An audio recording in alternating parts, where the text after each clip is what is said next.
Now next topic 8.4 prokaryotic cells. My student, prokaryotic cells को जानने के पहले मैं आपको लेके चलता हूँ मैं प्रोकार्योटिक सेल्स और यूकार्योटिक सेल्स में थोड़ा सा बेसिक डिफरेंस को देख लेते हैं, क्योंकि अगर प्रोकार्योटिक सेल्स को पढ़ते हैं आप और समझ में नहीं आता है, क्योंकि बहुत सारा बेसिक क्वेश्चन क्या होते हैं ना कि जब हम लोग प्रोकार्योटिक सेल्स को पढ़ते हैं ना तो हमको सबसे पहले डाउट होता है कि प्रोकार्योटिक सेल्स क्या होता है और प्रोकार्योटिक सेल्स अगर है तो यूकार्योटिक सेल्स क्या होता है। तो चलिए मैं थोड़ा सा बेसिक डिफरेंस या फिर कंपैरिजन को हम लोग देख लेते हैं कि प्रोकार्योटिक सेल्स और यूकार्योटिक सेल्स में क्या डिफरेंस है। चलिए मैं आपके सामने लेकर आ गया हूँ। यहाँ पे आपका 10, 11 जो है कुछ डिफरेंसेस है प्रोकार्योटिक सेल्स और यूकार्योटिक सेल्स के बारे में। यहाँ पे जो अगर बात करें कि न्यूक्लियस का, तो प्रोकार्योटिक सेल्स में no membrane enclose nucleus, genetic material consist of one और more folded DNA strand without associated histone. Means to say that अगर हम लोग ये बात करेंगे कि इसमें जो न्यूक्लियस होंगे ना, उस न्यूक्लियस में कोई भी मेम्ब्रेन नहीं होंगे, जबकि इसमें क्या होंगे, enclosed in nuclear membrane. And number 2, genetic material present as more than one chromosome. मतलब यहाँ पे जेनेटिक मटेरियल जो होंगे 1 होंगे। यहाँ पे जेनेटिक मटेरियल मतलब जिसको हम लोग बोलेंगे क्रोमेटिन मटेरियल। क्लास 9th में, क्लास 8 में बात कर रहे थे, वहाँ पे सिर्फ क्रोमेटिन वर्ड लिखा हुआ है। तो क्रोमेटिन मटेरियल या क्रोमोसोम बोले या फिर थ्रेड लाइक स्ट्रक्चर बोले, कुछ भी बोले, इसमें जो होंगे 1 होंगे या 1 से ज़्यादा भी हो सकते हैं। यहाँ पे बोल रहा है कि हमेशा 1 से ज़्यादा ही होता है। और chromosome DNA associated with histone protein, और जो डीएनए मिस बोले तो क्रोमोसोम, अब क्रोमोसोम किससे रहेगा, डीएनए से बना, और डीएनए के साथ में बाइंडेड होते हैं ना हिस्टोन प्रोटीन, समझ रहे बात। लेकिन जो प्रोकार्योटिक सेल्स के जो न्यूक्लियस के अंदर जो प्रोटीन मटेरियल होंगे बोले तो क्रोमोसोम होंगे, जो डीएनए होंगे वो हिस्टोन प्रोटीन, बस यूँ ही धागा ऐसे उल्टा पुल्टा जैसा रहेगा। Point number 2, cell wall protein means cell wall present and contain muramic acid. Muramic acid याद रखिएगा, ठीक है। मीन्स जाकर जो है सेल वॉल म्यूरामिक एसिड या ग्लूटामिक एसिड या फिर कोई और भी चीज़ से होते हैं। यहाँ पे वेरिएबल मीन्स अलग अलग जो है प्रोकार्योटिक यूकार्योटिक सेल्स में अलग अलग होंगे।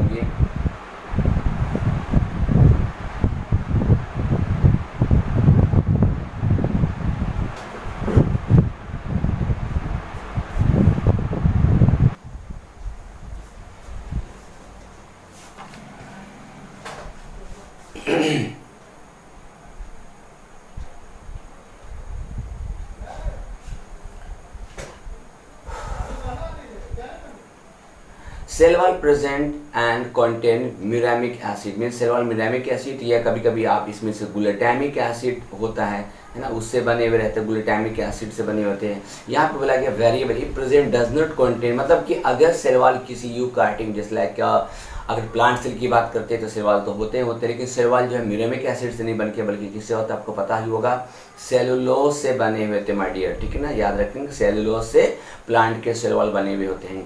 ऑर्गेनेल्स की बात करेंगे तो बहुत इंपॉर्टेंट पॉइंट है जो आगे हमको पढ़ना है कि अगर प्रोकार्ड की बात करेंगे, अगर उसमें कोई ऑर्गेनेल्स प्रेजेंट होते हैं so it's not membrane bonded, मतलब कि उसमें कोई मेम्ब्रेन नहीं होंगे, वो नेकेड होंगे। मीन्स नेकेड, इसके ऊपर जो मेम्ब्रेन नहीं होंगे, जैसे cell membrane, plasma membrane, nuclear membrane, mitochondrial membrane, lysosome का मेम्ब्रेन, इसमें कोई नहीं, बल्कि इसमें क्या होंगे ना, सारे मेम्ब्रेन प्रेजेंट होंगे। अब बात करते हैं फोटोसिंथेटिक एपरेटस के बारे में। इसमें थाइलाकॉइड अगर हुआ तो वो प्रेजेंट होंगे और वो फ्रीली साइटोप्लाज्म में घूमते रहेंगे, जबकि यूकार्योटिक सेल्स में thylakoid when present are grouped inside the chloroplast, मतलब कि एक बात तो क्लियर हो गया यहाँ पे कि thylakoid present inside the chloroplast होता है, और क्लोरोप्लास्ट किस में होंगे, फोटोसिंथेटिक सेल में होंगे, और ये कहाँ प्रेजेंट होंगे, plant like organism, even though plant की बात ही कर लेते हैं हम लोग। तो प्लांट के अंदर जो सेल उसको फोटोसिंथेटिक सेल बोलते हैं, उसके अंदर होंगे क्लोरोप्लास्ट जो कि एक सेल ऑर्गेनिल्स होंगे, उस क्लोरोप्लास्ट के अंदर थाइलाकॉइड होंगे और उस थाइलाकॉइड के अंदर क्लोरोफिल प्रेजेंट होंगे। समझ में आ गया बात ना। लेकिन यहाँ पे मीन्स बोले तो प्रोकार्योटिक सेल्स के अंदर जो बात बताई जा रही है वो प्रोकार्योटिक सेल के अंदर जो है थाइलाकॉइड होंगे और ये फ्रीली होंगे, मतलब इधर उधर घूमते रहेंगे, जबकि यूकार्योटिक सेल्स के प्लांट की बात करेंगे तो वो हमेशा ग्रुप्ड में होंगे और एक जगह स्थित होंगे, एक जगह फिक्स होंगे, ठीक है। अब सबसे इंपॉर्टेंट पॉइंट जो है ये बेसिक जो हम लोग अभी पढ़ना है राइबोसोम। तो राइबोसोम बोला गया कि ये साइटोप्लाज्म में फ्रीली होते हैं और ये 70S राइबोसोम होता है, याद रखना 70S राइबोसोम, जबकि यूकार्टिक सेल्स के जो साइटोप्लाज्म में 80S राइबोसोम होगा, जबकि ऑर्गेनेल्स के अंदर जो होंगे ना वो 70S ही राइबोसोम होंगे। बात तो क्लियर हो गया आप लोगों को कि 70S ribosome in eukaryotic cells only present inside the cell organelles, but when you talking about the 80S ribosome only present in the cytoplasm of eukaryotic, but when we talking about the prokaryotic cells inside the cytoplasm there is 70S ribosome। इसका मतलब कि यूकार्टिक sales का जो cell organelles के अंदर जो ribosome present होते हैं ना, तो वो राइबोसोम जो होते हैं ना वो क्या होते हैं भाई, वो राइबोसोम होते हैं 70S, और वही राइबोसोम प्रोकार्टिक सेल्स के अंदर प्रेजेंट होते हैं। क्लियर हो गया पॉइंट? ये बहुत अच्छा डिफरेंसेस है, या बोले तो दोनों का सिमिलरिटीज बोल सकते हैं। अब आ जाते हैं सेंट्रॉइड्स। तो प्रोकार्टिक सेल्स में सेंट्रॉइड नहीं होता, जबकि इसमें सेंट्रॉइड होती है। सेंट्रॉइड क्या है? सेल डिवीजन करने, चूंकि आपका जो 10वां नंबर जो चैप्टर आपका होगा वो सेंट्रॉइड पे डिपेंड होगा, पूरा का पूरा सेंट्रॉइड पे पूरा खेला है। बहुत मजा आने वाला आपको सेंट्रॉइड। मैं आपको दिखाऊंगा कि हाउ टू सेल डिवाइड होते कैसे हैं, है ना, पूरा का पूरा टॉपिक देखेंगे एनसीईआरटी बेस पे। और ये सेंट्रॉइड जो केवल यूकार्टिक सेल्स में प्रेजेंट होते हैं, प्रोकार्टिक सेल्स में एब्सेंट होते हैं। अब आ जाते हैं फ्लैजेला। फ्लैजेला तो जानते ही होंगे, ये 3 तरह के सेल के बाहर में 3 तरह के स्ट्रक्चर प्रेजेंट होते हैं जिससे मूवमेंट होते हैं, मीन्स बोले तो मोटिलिटी प्रेजेंट होते हैं जिससे उसको मूवमेंट। पहला फ्लैजेला जो बहुत बड़ा होता है, विप लाइक होता है, चाबुक के जैसा होता है। फिर बात करेंगे सीलिया, और तीसरा नंबर पीली जो बैक्टीरिया में अभी हम लोग पढ़ने जा रहे हैं, ठीक है ना। तो बोला कि ये सिंगल स्टैंड के होंगे, ठीक है ना, some time present made up of single stand. और फ्लैजेला अगर यूकार्टिक में अगर फ्लैजेला प्रेजेंट हुआ तो वो 11th स्टैंड में होंगे। 11th स्टैंड का मतलब उसके अंदर स्टैंड जो बने हुए होंगे वो 11th होंगे, नंबर ऑफ स्टैंड जो होंगे वो 11th होंगे। अब आ जाते हैं plasmid and pili. They are found in many prokaryotic cells. वन समझ में आ रहा बात, मतलब प्लाज्मिड हो या पीली हो, ये प्लाज्मिड और पीली हम आपको बताने जा रहे हैं, अभी आगे आएगा। हम लोग जो चूँकि हम लोग प्रोकार्टिक सेल्स डिस्कशन कर रहे हैं अभी, तो उसमें आएगा प्लाज्मिड और पीली के बारे में। तो बस इतना समझ लीजिए ये मेनी होते हैं, और जबकि जो है यूकार्टिक में ये भाई साहब ये एब्सेंट होते हैं माय डियर। इस पीली या फिर plasmid not present in prokaryote means in eukaryotic cells. अब आ जाते हैं साइज। तो साइज बहुत छोटे, 1 से लेकर 10 माइक्रोमीटर, और जहाँ पे प्रोकार्टिक सेल्स कंप्लीट होता है, मीन्स बोले तो खत्म होता है ना, वहीं से शुरू होता है क्या, यूकार्टिक सेल्स। समझ में आ रहा बात ना, मीन्स 10 से 100 माइक्रोमीटर ये होता है। उसके बाद स्पैंडल फॉर्मेशन की बात कर लेते हैं। तो mitotic spindle is not form in cell division, means क्या हो गया कि ये माइटोटिकली नहीं। अब यहाँ पे माइटोटिक और मियोटिक इसको समझ लीजिए आप लोग, बस इसको आप ऐसे मान लो कि अगर इक्वल सेल डिवीजन हो रहा है, means number of chromosome after cell division, number of chromosome in parent cells and daughter cells are same, so we can call it the mitotic cell division। और ये mitotic cell division होने के लिए सबसे पहले क्या होगा, स्पाइंडल फॉर्मेशन होना जरूरी है। सबसे पहले स्पाइंडल बनना जरूरी है, स्पाइंडल को होना जरूरी है। यहाँ पे स्पाइंडल फॉर्मेशन नहीं होता है, जबकि यूकार्टिक सेल्स में स्पाइंडल का फॉर्मेशन होना जरूरी है। And last point is cyclosis. Cyclosis क्या है भाई, जैसे हम बात कर लेते हैं एमीबा का। तो एमीबा क्या है, जस्ट लाइक अ सेल, एक ऐसा सेल जो रेगुलरली अपने बॉडी पार्ट को क्या करते हैं, चेंज करते रहते हैं। वो किधर से भी अपना सीडोपोडिया को निकाल सकता है, लेकिन उसके अंदर स्पेशल कोई फ्लैजेला या सीलिया प्रेजेंट होते नहीं, वो अपने बॉडी के मेम्ब्रेन को सीडोपोडिया फॉर्म कर लेता है। तो ऐसा कैसे हो सकता है, ऐसा इसलिए होता है क्योंकि उसके साइटोप्लाज्म जो है स्ट्रीमिंग मूवमेंट करते हैं, वो अपने आप मूव करना शुरू कर देते हैं। तो बोला गया साइक्लोसिस अगर प्रोकार्टिक के अंदर बात करें तो इसमें साइक्लोसिस नहीं होते, साइटोप्लाज्म मूव नहीं करते, जबकि यूकार्टिक में साइटोप्लाज्म क्या होते हैं, मूव करते हैं। तो कैसा लगा यहाँ पे आपको प्रोकार्टिक यूकार्टिक का डिफरेंस, और मैं पूरा उम्मीद करूँगा कि अगर प्रोकार्टिक और यूकार्टिक का डिफरेंस समझ में आ गया तो मुझे लगता है कि आपको पूरा का पूरा प्रोकार्टिक यूकार्टिक समझ में आ जाएगा। चलिए देखते हैं हम लोग, ये तो हम डिफरेंस आपको देख लिए, इसका स्क्रीनशॉट लेना, जल्दी से जल्दी स्क्रीनशॉट ले लीजिए आप लोग समझने के लिए। अब चलते हैं मैं आपको लेके प्रोकार्टिक सेल्स के अंदर। ये रहा prokaryotic cells according to NCERT. बोला कि the prokaryotic cells are present by bacteria, blue green algae, देख रहे हैं ना यहाँ पे दिख रहा है ना, the prokaryotic cells are present by the bacteria, blue green algae, ये भी बैक्टीरिया है, माइक्रोप्लाज्मा स्मॉलेस्ट सेल्स बोल सकते हैं हम लोग, PPLO, pleuro pneumonia like organism, ये सब क्या है प्रोकार्टिक सेल्स। अब प्रोकार्टिक सेल्स तो मैंने जस्ट बताया कि इसमें न्यूक्लियर मेम्ब्रेन नहीं होंगे, इसमें कोई ऑर्गेनिज्म बाउंडेड मेम्ब्रेन नहीं होते, इसके अंदर राइबोसोम 70S होता है, इसके अंदर सेंट्रोइल नहीं होता है, इसमें सेल वॉल जो है म्यूरेमिक एसिड या ग्लूटामिक एसिड से बना हुआ होता है। तो इस तरह का कुछ बेसिक चीज़ें होते हैं। अब आ जाते हैं important point, they are generally smaller and multiply more rapidly than eukaryotic cells. यहाँ पे बहुत अच्छा बात हो गया कि मान लीजिए कि अगर कोई प्रोकार्टिक सेल्स है और एक यूकार्टिक सेल्स है, मैं यहाँ पे शॉर्टली ई लिख देता हूँ और यहाँ पे पी लिख देता हूँ। तो बोला कि अगर ये सेल डिवीजन करता है, ठीक है ना, अगर ये सेल डिवीजन करता है और अगर ये भी सेल डिवीजन करता है, मैं आपको दोनों बता दिया मैं कि mitosis, mitotic division in eukaryotic and mitotic division in prokaryotic, just मैंने डिफरेंस में देखा, दोनों के अंदर डिवीजन होते हैं, ठीक है ना। लेकिन यहाँ पे जो अभी जो लाइन मेंशन किया एनसीईआरटी कि mitotic division in prokaryotic more faster than the eukaryotic, ये पॉइंट बहुत अच्छी बात है। नेक्स्ट पॉइंट लिखा गया they vary in shape and size, मतलब कि ग्रेटली वैरी, मतलब कि कोई बहुत छोटा होगा, कोई बहुत बड़ा होगा, कोई आपका जो है यहाँ पे लिखा गया है बैसिलस रॉड लाइक, है ना, आपको कोकस spherical like, vibrio comma like and spirillum means spiral में यहाँ पे दिखा दिया मैं। ये शॉप जो है आपका रॉड लाइक जो दिख रहा है ये स्फेरिकल लाइफ है, ये कॉमा शेप और स्पाइरल में, मतलब स्पाइरल का मतलब ये जस्ट लाइक घुमा घुमा सा जिसको होता है। ये 4 तरह के बैक्टीरिया प्रेजेंट होते हैं, ठीक है, समझ में आ रही बात। ये 4 तरह के बैक्टीरिया प्रेजेंट होते हैं जो अलग अलग शेप और साइज में प्रेजेंट होते हैं। अब आ जाते हैं the organisation of the prokaryotic cell is fundamentally similar even though prokaryotic exhibit a wide variety of shape and function. क्या बोला गया कि अगर हम लोग प्रोकार्टिक का अगर सिमिलरिटीज देखा जाए तो though prokaryotic exhibit a wide variety of shape and function, means उसके वैरायटी भी वो शेप जो होंगे वो डिफरेंट वैरायटीज के होंगे, और जब डिफरेंट वैरायटीज इसलिए होंगे क्योंकि उसके फंक्शंस भी अलग अलग होते हैं। चलते हम लोग अगले पेज पे।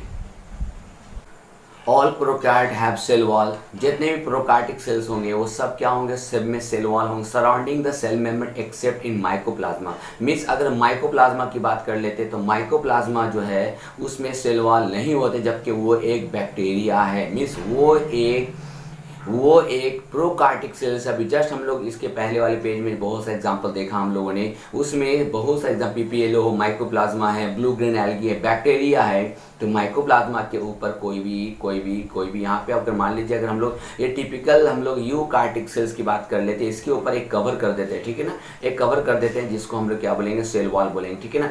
अब ये माइकोप्लाज्मा के अंदर ये बहुत इंटरेस्टिंग पॉइंट है कि एक ऐसा प्रोकार्टिक सेल्स का नाम बताए जिसमें सेल वॉल प्रेजेंट नहीं होते। ये बहुत इंपॉर्टेंट पॉइंट है, ये एमसीक्यू में पूछा जा सकता है। Next point, the fluid matrix filling in cell is the cytoplasm है। तो आपको पता ही हो कि सेल के अंदर जो लिक्विड होंगे उसे साइटोप्लाज्म तो बोलेंगे। और इसमें दिया है नो वेल डिफाइंड न्यूक्लियस, ये मैंने डिफरेंस बता दिया कि इसमें न्यूक्लियस जो होंगे ना उसमें कोई मेम्ब्रेन नहीं होगा, न्यूक्लियस में नो मेम्ब्रेन मेम्ब्रेन होगा ही नहीं my dear student. The genetic material is basically naked, means उसके जो जेनेटिक मटेरियल होंगे वो नेकेड होंगे। नेकेड मीन्स उसमें कोई कवरिंग नहीं होगा, not evolve bye a nuclear membrane. समझ में आ रहा है, मतलब न्यूक्लियर मेम्ब्रेन नहीं होगा, जैसे कि यूकार्टिक सेल्स का न्यूक्लियर मेम्ब्रेन प्रेजेंट होते हैं, प्रोकार्ट में न्यूक्लियर मेम्ब्रेन नहीं, इसलिए क्या बोला गया, नेकेड बोला जाता है, ठीक है। In addition to the genomic DNA, अब यहाँ पे ये जेनोमिक डीएनए बोला गया, मतलब कि वो, या समझना बढ़िया से, जेनोमिक मीन्स क्या होता है, वो डीएनए या वो क्रोमोसोम या वो क्रोमेटिन मटेरियल जो ढका हुआ ना हो उसको हम लोग सिंगल, जैसा कि दिखा सिंगल क्रोमोसोम, सर्कुलर डीएनए, इसको जेनोमिक बोला जाता है। मतलब ये एक जेनेटिक कंडीशंस हो सकते हैं, समझ में आ रहा बात, मीन जेनेटिकली कंडीशंस हो। ये तो हमको पता ही है कि जेनेटिक मटेरियल होता है, लेकिन जेनेटिक मटेरियल कब बोलते हैं हम, जब वो cell membrane means nuclear membrane से कवर्ड होता है। यहाँ पे न्यूक्लियर मेम्ब्रेन से कवर्ड नहीं है, इसलिए इसको क्या बोला गया, जेनेटिक जीनोम या जेनोमिक डीएनए बोला गया, याद रहेगा। Many bacteria have smaller circular DNA outside the genomic DNA, मतलब कि कुछ बैक्टीरिया ऐसे होंगे जिसमें जेनोमिक डीएनए तो है ही, मीन्स टू से दैट अगर प्रोकार्टिक की बात करें तो ये जेनोमिक डीएनए होना कंपलसरी है, ये कॉमन है, लेकिन इसके अलावा भी कुछ डीएनए जो होंगे जो साइटोप्लाज्म इधर उधर घूमते हुए रहेंगे, है ना। These smaller DNA are called plasmid. तो वो जो छोटे छोटे डीएनए जो इधर उधर जिससे पाए जाएंगे ना, उसे हम लोग क्या बोलेंगे, प्लाज्मिड। याद रखना, प्लाज्मिड डीएनए बोल सकते हैं, ठीक है। तो दो डीएनए हो गए, एक का नाम genomic DNA means genomic DNA और एक का नाम है प्लाज्मिड डीएनए। ये बात को याद रखिएगा। यहाँ पे छोटा सा डिफरेंस पूछा जा सकता है, व्हाट इज जेनोमिक डीएनए या व्हाट इज, मैं यहाँ पे डिफरेंस लिख दे रहा हूँ, मैं डिफरेंस बिटवीन द, है ना। एक नंबर पॉइंट यहाँ पे लिख दे रहा हूँ जेनोमिक डीएनए और दूसरा नंबर पॉइंट यहाँ पे लिख दे रहा हूँ मैं आपको प्लाज्मिड डीएनए, ये याद रखिएगा। From certain unique phenotypic character through such bacteria. Phenotypic means outside look, means outer experience, external appearance की बात कर सकते हैं। ये जेनोमिक डीएनए और प्लाज्मिक डीएनए ये दोनों एक्सटर्नल अपीयरेंस जो है आराम से दिख जाते हैं, आराम से समझ में आ जाते हैं, ठीक है। क्लियर हो गया पॉइंट। अब आगे चलते हैं। One such character is resistance to antibiotic. और ये जो कैरेक्टर है जो मैंने अभी आपको प्लाज्मी मीन्स जेनोमिक डीएनए या प्लाज्मिक डीएनए, ये क्या करते हैं, एंटीबायोटिक से क्या कर रेजिस्टेंस करते हैं। क्योंकि हम जानते हैं क्लास 9 में why do we fall ill पढ़े होंगे आप लोग। व्हाई डू फॉल इल में ये बात मेंशन किया गया है कि when we take antibiotic it only kill the bacterial cell wall, means it only resist to form the bacterial cell wall. Means जो एंटीबायोटिक जो खाते हैं वो लाल पीला वाला जो कैप्सूल होता है ना, वो एंटीबायोटिक होता है, वो खाते हैं तो उसका काम क्या रहता है कि सेल वॉल जो बैक्टीरिया डिवीजन करने के बाद बनाते हैं ना, उसको बनने नहीं देता। तो ये जो जेनोमिक डीएनए है या फिर प्लाज्मिड डीएनए, ये क्या करते हैं, रेजिस्टेंस करते हैं एंटीबायोटिक को, मतलब एंटीबायोटिक का असर सेल वॉल के ऊपर, ये बैक्टीरिया के ऊपर नहीं होने देगा। ये फंक्शन हो गया है, फंक्शन ऑफ द, है ना, किसका, जेनोमिक डीएनए बोल सकते हैं या प्लाज्मिड डीएनए बोल सकते हैं। क्लियर हो गया। यहाँ पे कुछ पॉइंट स्टार में यहाँ पे लगा दे रहा हूँ, आप देख लीजिए। यहाँ पे कि बोला कि in higher classes you will learn that the plasmid DNA is used to monitor bacterial transformation with foreign DNA. Means to say that कभी कभी ऐसा होता है कि कुछ बैक्टीरिया, कुछ ऐसे डीएनए जो बाहर से आ जाते हैं, मीन जस्ट लाइक एक जेनेटिक डिजीज की बात कर लेते हैं, या फिर कोई ऐसा न्यू टाइप्स ऑफ जो है, जो आगे हाई क्लास में बात करेंगे क्लास 12 में, कि न्यू टाइप्स जो डिजीज जो आ जाते हैं, जो आके हमारे बॉडी में क्या करते हैं, हमारी बॉडी को चेंज कर देते हैं। जैसे एग्जाम्पल के तौर पर बात कर सकते हैं हम लोग क्या बोलते हैं उसको हम लोग, पोलियो कहते हैं। तो पोलियो क्या होता है कि ये बैक्टीरिया या वायरस के थ्रू क्या होता है, पोलियो वायरस जो क्या करते हैं आपके जो बॉडी पार्ट्स जो है, खास करके जो लेग्स है या हैंड, क्या करते हैं उसको पैरालाइज करने की कोशिश करते हैं, उसको चेंज शेप करते हैं। तो इसका मतलब क्या होगा कि उसके अंदर जो प्रेजेंट डीएनए है वो क्या करते हैं, ये चेंज कर देते हैं हमारे डीएनए को, हमारे कंडीशंस को। तो ये बोला गया DNA is used to monitor bacterial transformation with foreign DNA. समझ में आ रहा बात यहाँ पे। तो ये थोड़ा सा एक्स्ट्रा बात है जो आगे हम लोग क्लास 12 में इसको हम लोग ऑलरेडी पढ़ेंगे। अब आ जाते हैं, nuclear membrane is found in eukaryote. जो अगर न्यूक्लियर मेम्ब्रेन यूकार्योट की बात करें, no organism like one in eukaryote are found in prokaryote. ये डिफरेंस मैंने आपको बता दिया कि यूकार्योट के अंदर जितने भी ऑर्गेनिज्म पाए जाते हैं वो सारे ऑर्गेनिज्म मेम्ब्रेन बॉन्डेड होते हैं। जो मेम्ब्रेन बॉन्डेड होंगे वो कभी भी प्रोकार्योट में नहीं पाए जाएंगे माय डियर, ठीक है ना। थोड़ा सा ऊपर करते हैं हम इसको।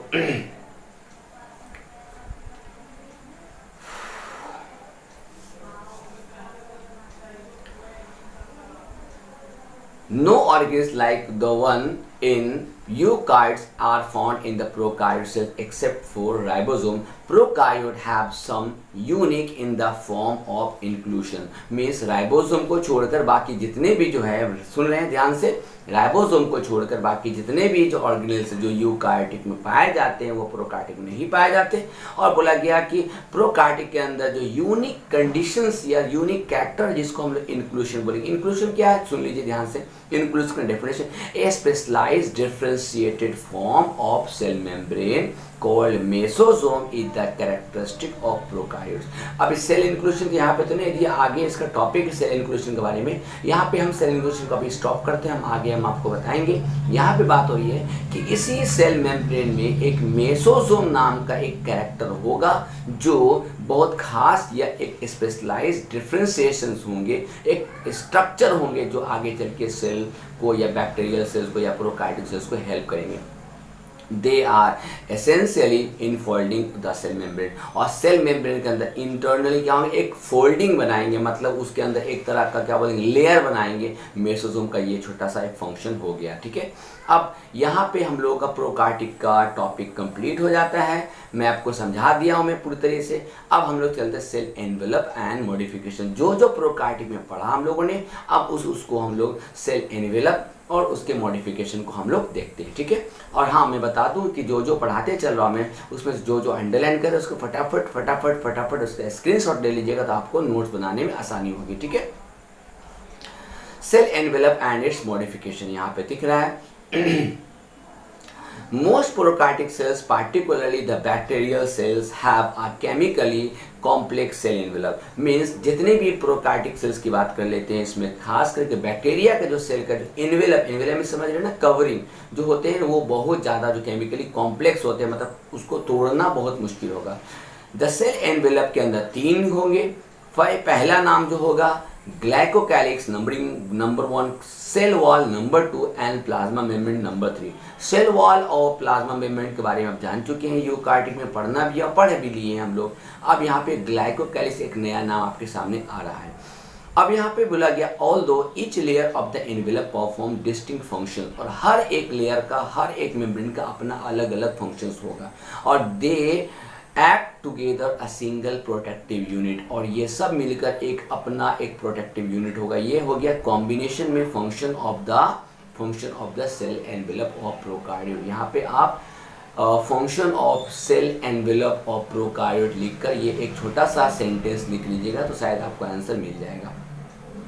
Bacteria can classified into 2 group, एक उसमें जिसमें सेल एनवेलप होते हैं, and the manner in which they respond to the staining process. बात समझ रहे, ध्यान से समझिएगा। मीन्स जिसमें ग्लाइकोकैलिक्स होंगे, सेल वॉल होंगे, सेल मेम्ब्रेन होंगे, वो एक प्रोटेक्टिव यूनिट होगा, और जिसका प्रोटेक्टिव यूनिट होगा उसमें कोई भी चीज़ इंटरेस्ट नहीं होगा। यहाँ पे बहुत अच्छी बात आ रही है स्टेनिंग का। स्टेनिंग समझते हैं आप लोग? स्टेनिंग्स को मैं आपको बता रहा हूँ। मैं स्टेनिंग का मतलब जैसे मान लीजिए यहाँ पे मैंने डायग्राम बना दिया, सबसे ऊपर ग्लाइकोकैलिक्स में शॉर्ट में लिख देता हूँ मैं, उसके बाद यहाँ पे सेल वॉल लिख देता हूँ मैं, और इसका नाम लिख देता हूँ सेल मेम्ब्रेन, ठीक है, 3 लिखता हूँ। अगर मैं इस पे बाहर से क्या किया, मैं उसको एक स्टेनिंग या एक कलर में डाल देता हूँ मैं, तो कलर डाल देता हूँ। अगर ग्लाइकोकैलिक्स जो उसका बहुत ज़्यादा हार्ड होगा तो ये कलर उसके अंदर नहीं एंटर करेगा, नहीं जाएगा, और जब नहीं जाएगा तो ये कलर नहीं होगा। बात समझ में आ रही बात? ये किसी भी हाल में कलर नहीं होगा।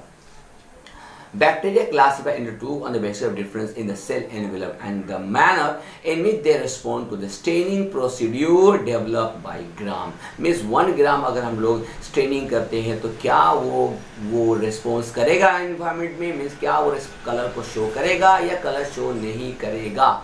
अब बोल रहा है माय डियर, जो कलर शो करेगा उसे हम लोग पॉजिटिव बोलेंगे, और जो कलर शो नहीं करेगा उसे हम लोग नेगेटिव बोलेंगे। अब यहाँ पे इसको छोटा सा समझ लो कि कलर नहीं शो कर रहा है, इसका मतलब कि ग्लाइकोकैलिक्स का जो लेयर है ये मोटा लेयर है, और मोटा लेयर होने के कारण ये कलर शो नहीं करेगा, मतलब कलर को एब्जॉर्ब नहीं करेगा, और कलर जब एब्जॉर्ब नहीं करेगा तो वो कलर नहीं होगा। इसका मतलब बैक्टीरिया ईजिली डिस्ट्रॉय नहीं होगा, उसके लिए एंटीबायोटिक थोड़ा सा ज़्यादा हार्ड देना पड़ेगा। और जो बैक्टीरिया कलर आराम से हो जा रहा है, जिसमें स्टेनिंग आराम से हो जा रहा है, उसको नॉर्मल एंटीबायोटिक देके भी किल किया जा सकता है, या उसके पॉपुलेशन को, क्योंकि बैक्टीरिया वायरस को हम लोग मार नहीं सकते, उसके पॉपुलेशन को स्टॉप कर सकते, मतलब उसको रिप्रोडक्शन को हम लोग आराम से स्टॉप कर सकते। अगर उसका रिप्रोडक्शन स्टॉप कर सकते हैं तो वो आराम से वो क्या हो जाएगा, समझ लो, मर ही जाएगा, ठीक है। अब चलते हम लोग थोड़ा सा आगे, इसका स्क्रीन तो लेते रहना आप लोग, ताकि आपको समझ में आ जाए।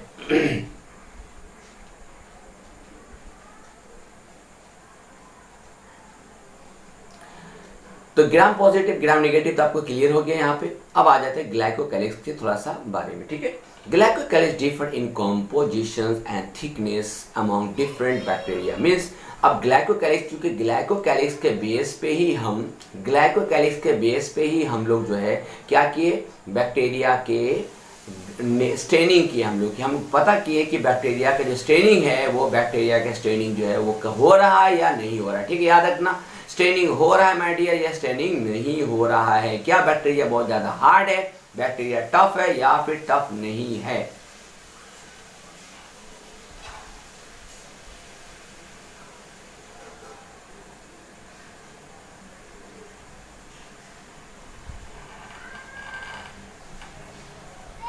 Glycocalyx differ in compositions.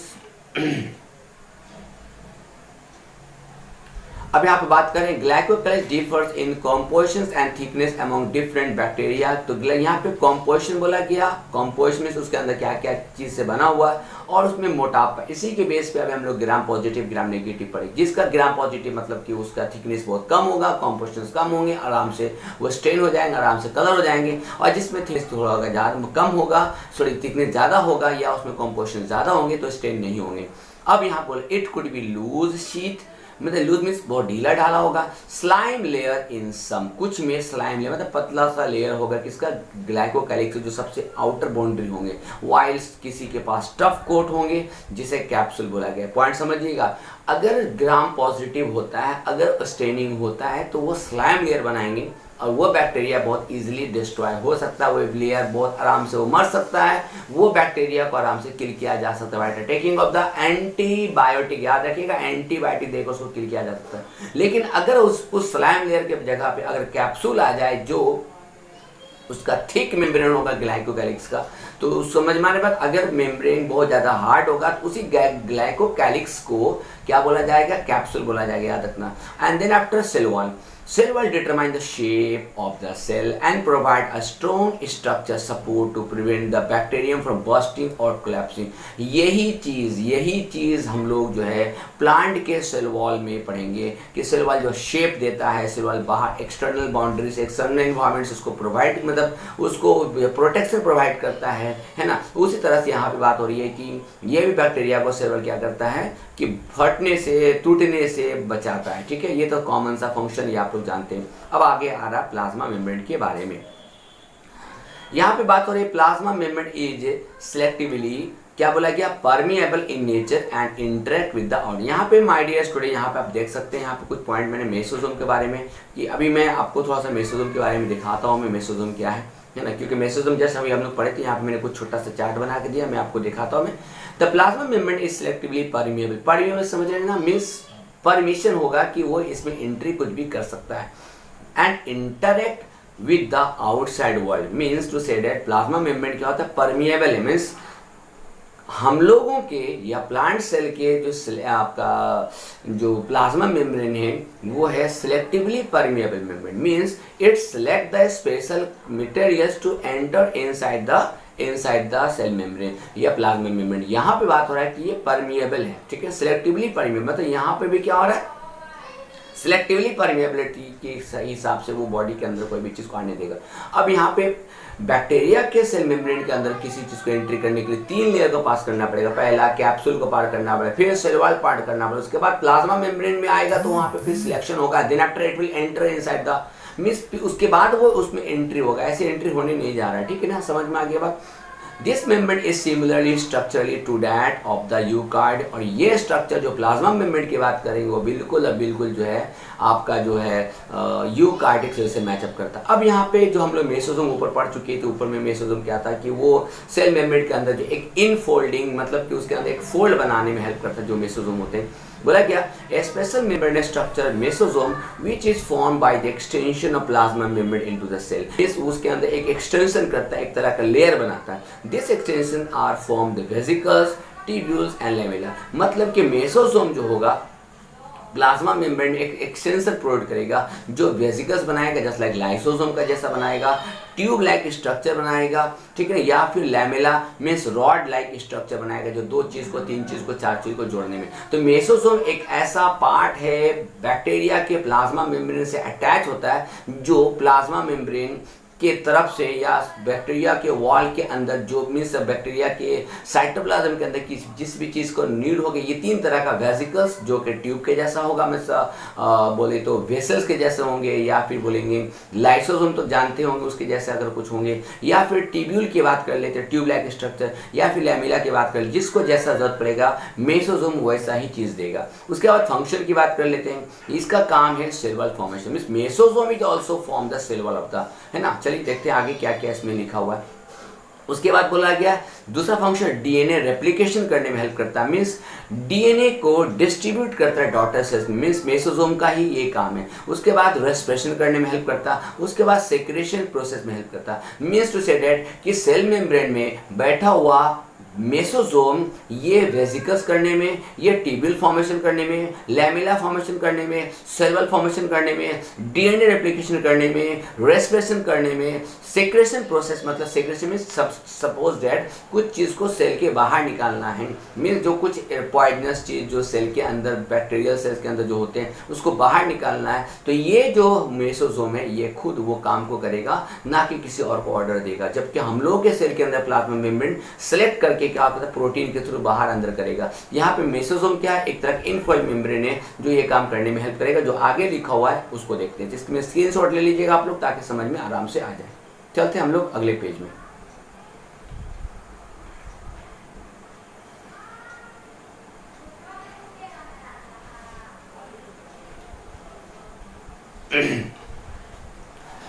लिखा गया फॉर्मेशन डीएनए रेप्लिकेशन जो मैंने पढ़ा दिया आपको, distribution to daughter cells, they also help in respiration secretion process to increase the surface area of plasma membrane and enzymatic content, means enzymic content करने के लिए, मींस बोला तो उसका सरफेस एरिया को बढ़ाने के लिए, समझ में आ रहा बात, मींस बोला जाए तो सेल मेम्ब्रेन को बढ़ाने के लिए, एक्सटेंड करने के लिए मेसोसोम का बहुत अच्छा रोल प्ले लेती है। यहाँ पे माय डियर स्टूडेंट, यहाँ पे आपको मैं लिख दे रहा हूँ, मैं ऐसे में चार्ट बना दिया मैं, फंक्शन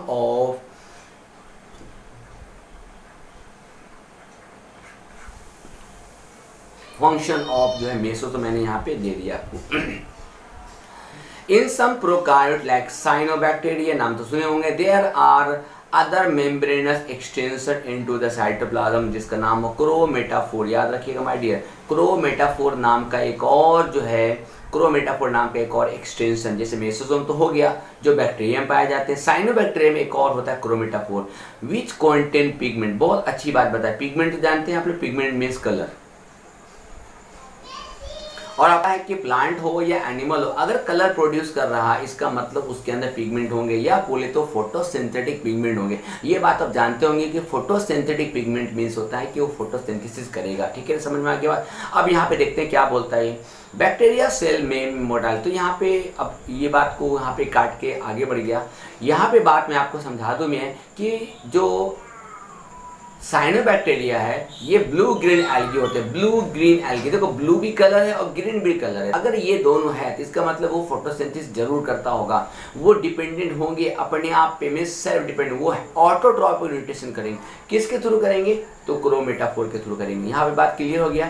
और कुछ बुक में तो थैलाक्वाइड दिखा रहा है, जो अभी हम जस्ट हम लोग पढ़ के आए, थैलाक्वाइड प्रेजेंट हो रहे हैं। तो थैलाक्वाइड वो क्रोमेटाफोर के फॉर्म में होंगे और ये क्या होंगे, पिगमेंटेशन होंगे, मीन पिगमेंटेड होंगे। और पिगमेंटेड अगर बात करते हैं हम लोग, यहाँ पे बात हो रही है कि वो खुद अपना भोजन खुद बनाएगा। समझ में आ गया बात। बैक्टीरिया, बस थोड़ा सा पॉइंट इसको देख लेते हैं। बैक्टीरियल सेल्स में भी मोटाइल कि वो कभी कभी वो चलता खुद से, कभी कभी वो फिक्स होते हैं, वो इधर उधर चलते नहीं, वो कहीं रुके हुए रहते हैं।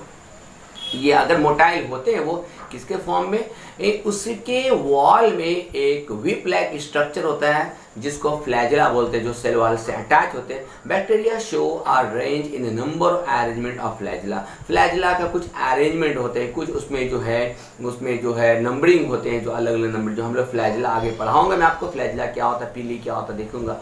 बैक्टीरियल फ्लैजिला में 3 कंपोनेंट्स होते हैं, एक का नाम होता है फिलामेंट, एक का नाम होता है हुक और एक का नाम होता है बेसल बॉडी। मैं यहाँ पे छोटा सा रफली डायग्राम बना रखा हूँ मैं। फ्लैजिला का जो सबसे ऊपर पार्ट होता है, जो बाहर निकला हुआ रहता है, वो होते हैं फिलामेंट। बीच का भाग जो होता है थोड़ा सा फूला हुआ होता है इस तरह से, इसको बोलते हैं हम लोग हुक। एंड लास्ट पॉइंट जो पूरे सेल वॉल के अंदर घुसा रहेगा उसे हम लोग बोलेंगे बेसल बॉडी। तो बात समझ में आ गई बात। और इसी फ्लैजिला के थ्रू क्या करते हैं, वो व्हिप के जैसे, चाबुक के जैसे कोई भी चीज को आगे बढ़ा के वो अपने बॉडी को क्या करते हैं, खींचते रहते हैं। जस्ट लाइक पैरामेसियम, तो आप देखे होंगे पैरामेसियम में जो होते हैं बहुत सारे सीलिया प्रेजेंट होते हैं। यूग्लिना की बात कर लेते हैं तो कुछ उसका डायग्राम कुछ इस तरह होगा। मान लीजिए ये सेल है तो इसमें इस तरह का फ्लैजिला लंबा सा होगा, और ये फ्लैजिला में 3 सेक्शन होंगे, filament, hook and basal body. ठीक है, क्लियर हो गया पॉइंट। अब आगे चलते हैं। The filament is the longest portion and extend from the cell surface to the outer side. Means cell surface से लेकर आउटर साइड तक निकला हुआ रहता है। मतलब कि जो अंदर घुसा रहता है वो कौन होते हैं, हुक और बेसल बॉडी। समझ में आ रहा बात? बेसल बॉडी और हुक जो होते हैं सेल के अंदर घुसे हुए होते हैं, लेकिन फिलामेंट सेल से बाहर होते हैं। तो ये हो गया आपका फिलामेंट के बारे में थोड़ा सा जानकारी जो फ्लैजिला से अटैचमेंट है। अब बोले कि फ्लैजिला को छोड़कर 2 पॉइंट और होते हैं, ये बहुत इंपॉर्टेंट पॉइंट मैं बता रहा हूँ मैं आपको।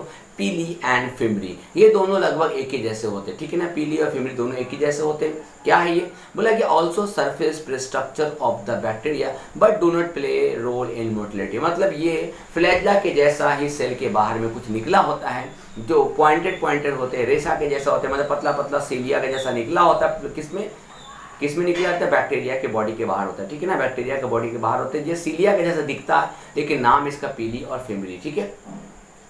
लेकिन इसमें इसका फंक्शन बता दिया, पहले बोल दिया भैया एक बात दिमाग में डाल लो कि फ्लैजिला के जैसा ये हेल्प नहीं करेगा, क्योंकि वो फ्लैजिला क्या करता है, चलने में, मोटिलिटी करने में हेल्प करता है। पीली आर एलोंगेटेड, पीली के बारे में थोड़ा डिफाइन करते हैं। पीली एलोंगेटेड, यहाँ पर structure made up of special protein. Pili जो है स्पेशल प्रोटीन से बना होता है। The fimbriae are small bristle like fiber sprout of the cell, और फिमरी भी उसी तरह से जो सेल में। बस एक बार बता दो आपको, ये जो पीली है ना, ये बॉडी में बहुत कम मात्रा में होंगे और ज़्यादा मात्रा में होंगे, और जो फिमरी जो होंगे वो कम मात्रा में, मतलब नंबर ऑफ फिमरी जो होंगे कम होंगे और पीली के नंबर जो होंगे वो ज़्यादा होंगे। In some bacteria, they are known to help attach bacteria to rock and stream and also the host tissue. ये हो गया function of, यहाँ पे मैं आपको लिख देता हूँ, यहाँ पे function of pili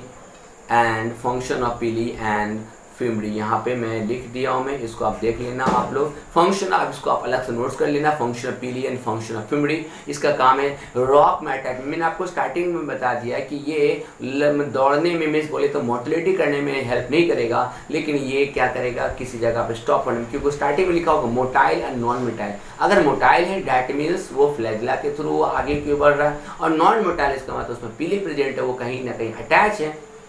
तो कभी कभी वो इस रॉक के ऊपर में अपना पीली या फिमरी को अटैच कर देते हैं और उसी में सटे हुए रह जाते हैं, या किसी होस्ट बॉडी में वो अटैच हो जाते हैं और उसके बॉडी में एंटर कर जाते हैं, इसी पीली और इसी जो है आपका फिमरी के थ्रू। बात समझ में तो आ गई होगी। और लास्ट पॉइंट इसके नेक्स्ट पॉइंट जो हम लोगों का है, उसको इसका स्क्रीनशॉट आप लोग जल्द से जल्द लेते रहिएगा ताकि आपको नोट्स फटाफट बनते रहें।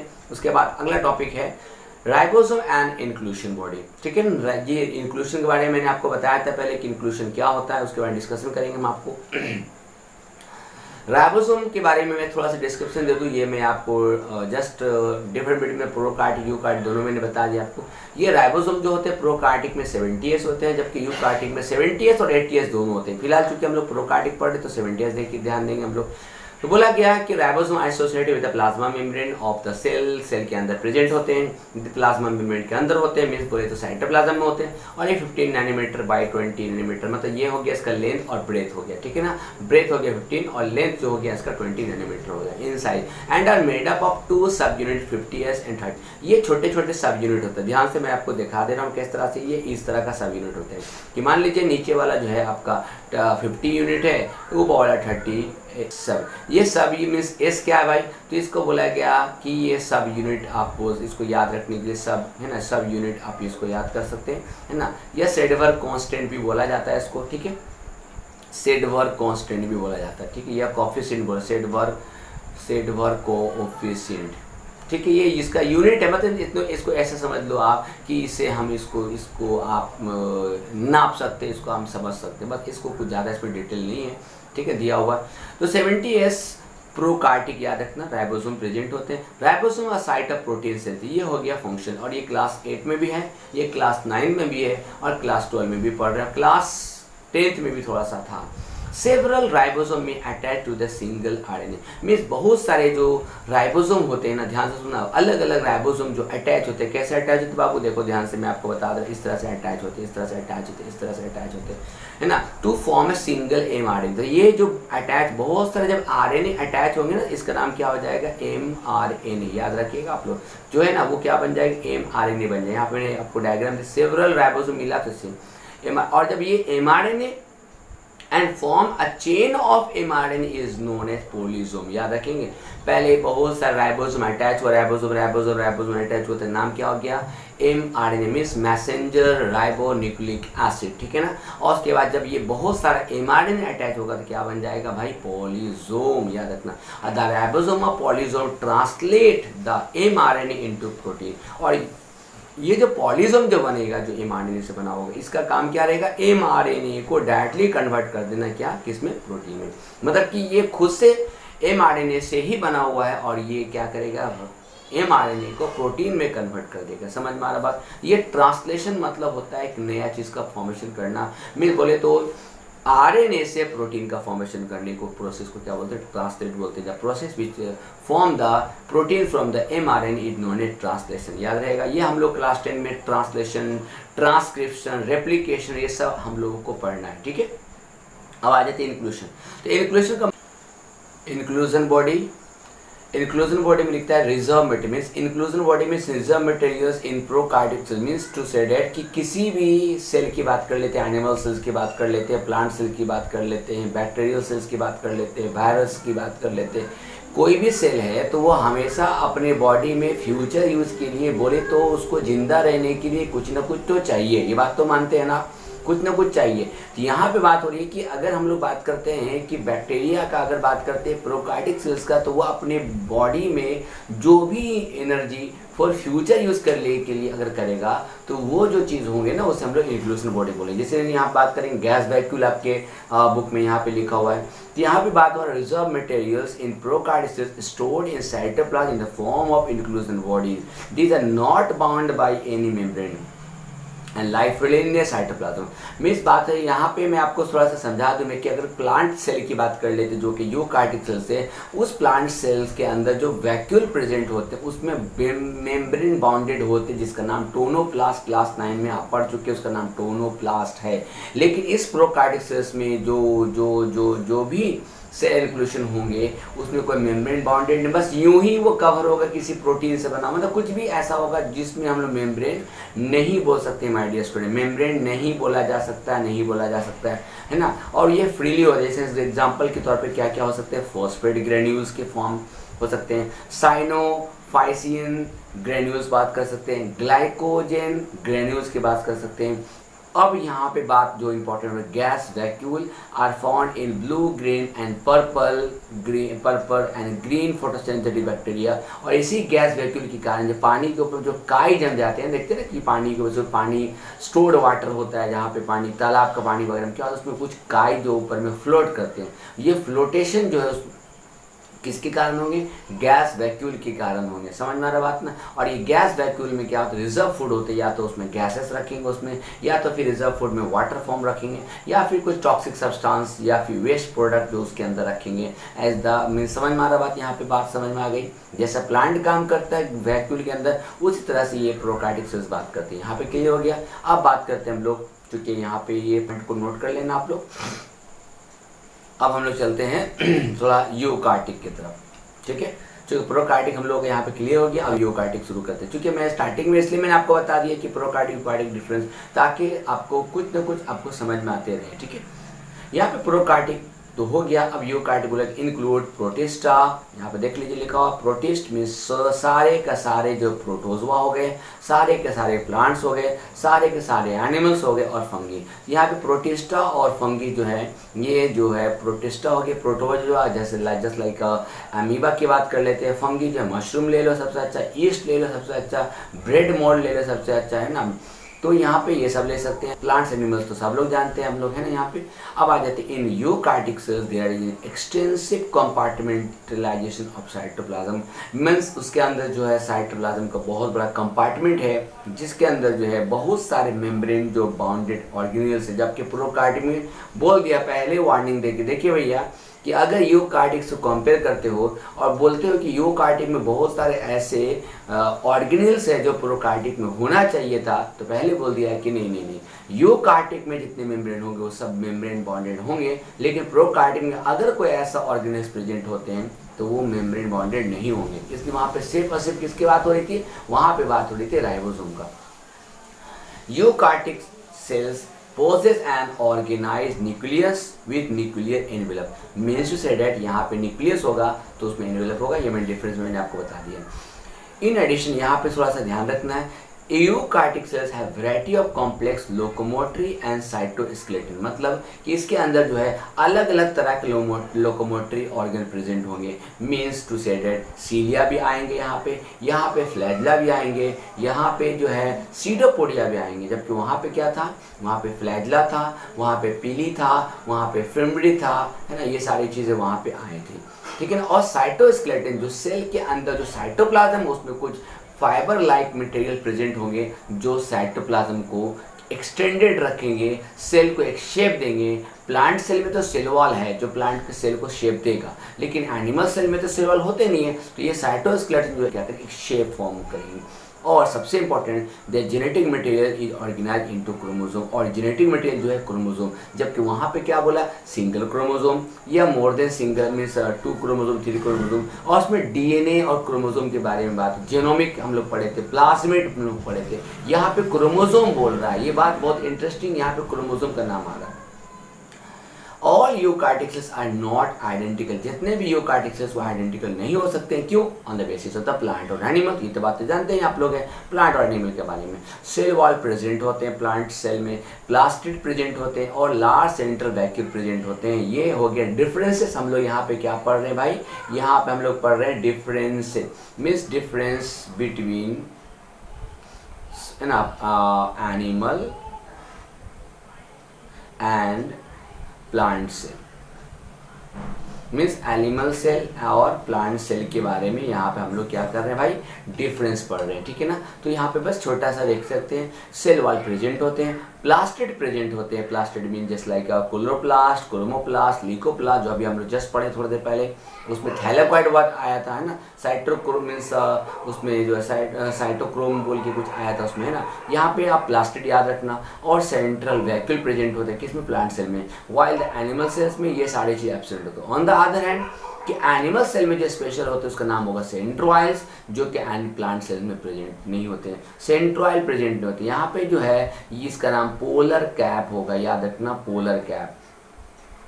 सेंट्रोइल जो है प्लाज्म मीन्स प्रोकार्डिक सेल्स में सेंट्रोइल जो है वो प्रोकार्डिक बोल रहे हैं कि सेंट्रोइल क्या करते हैं, सेल डिवीजन करने में हेल्प करते हैं प्लांट, एक एनिमल सेल्स को प्लांट। लेकिन जब बात करें प्लांट सेल का तो सेंट्रोइल इसमें नहीं प्रेजेंट होता, तो वहाँ पे पोलर कैप प्रेजेंट होते हैं जो प्लांट सेल को डिवीजन करने में हेल्प करता है। चलिए हम लोग अगले पेज में चलते हैं।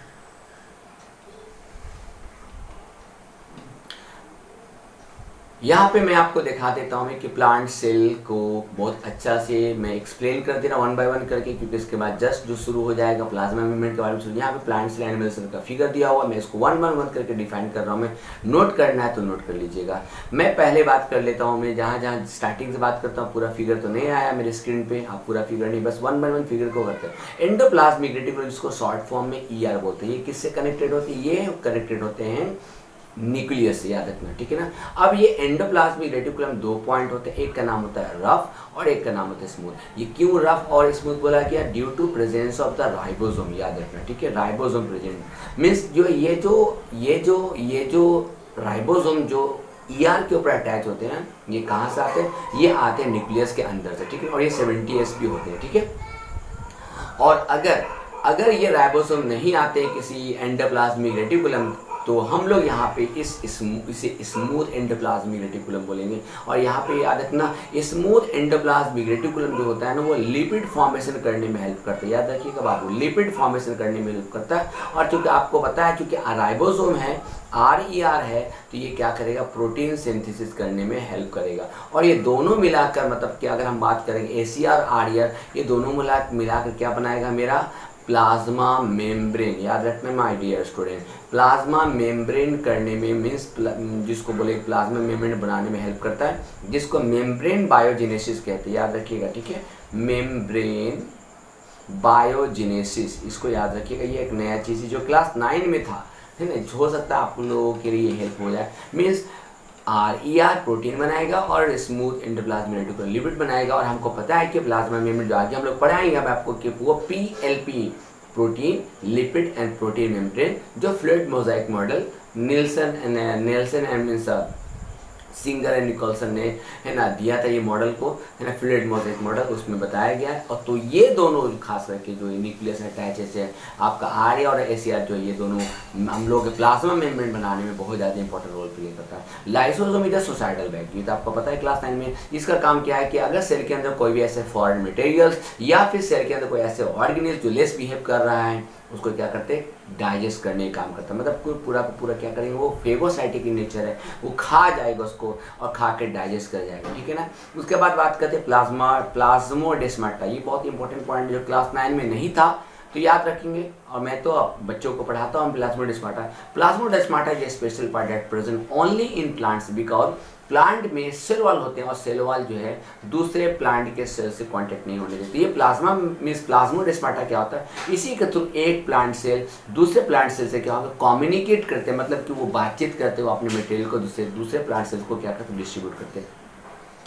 माइक्रोट्यूब्यूल के मतलब क्या हो गया, ये है एक फाइबर लाइक स्ट्रक्चर जो always present in the plant cells, ठीक है ना। न्यूक्लियस के बारे में आप जानते होंगे। न्यूक्लियस की बात करें, nucleus is the ribosome factory, याद रखिएगा, राइबोसोम फैक्ट्री। न्यूक्लियस ही होता है वो जगह जहाँ पे राइबोसोम जो है फॉर्मेशंस होता है, राइबोसोम फैक्ट्री कहा जाता है। गोल्गी apparatus ट्रांसपोर्टेशन, पैकेजिंग, है ना, और स्टोरेज करने का काम होता है। Nuclear envelope, you know that nuclear membrane को न्यूक्लियर एनवेलप कहा जाता है, न्यूक्लियस को कवर करने का काम। प्लाज्मा मेम्ब्रेन जानते हैं सिलेक्टिवली परमेबल मेम्ब्रेन होता है। वैक्यूल ये आ गया, अभी जस्ट हम लोग पढ़े थे इंक्लूसिव बॉडी में। तो प्लांट सेल में जो वैक्यूल होते हैं ना, ये वैक्यूल का वॉल इज कॉल्ड टोनोप्लास्ट। मैं लिख दे रहा हूँ, मैं इसको आप नोट कर लीजिएगा, टोनोप्लास्ट मतलब कि वैक्यूल के wall of the plant is known as a tonoplast. अब ये मिडिल लेमेला क्या भाई, मिडिल लेमेला मतलब क्या है, सेल वॉल के बीच में, मीन्स मिडिल लेमेला एक ऐसा जगह है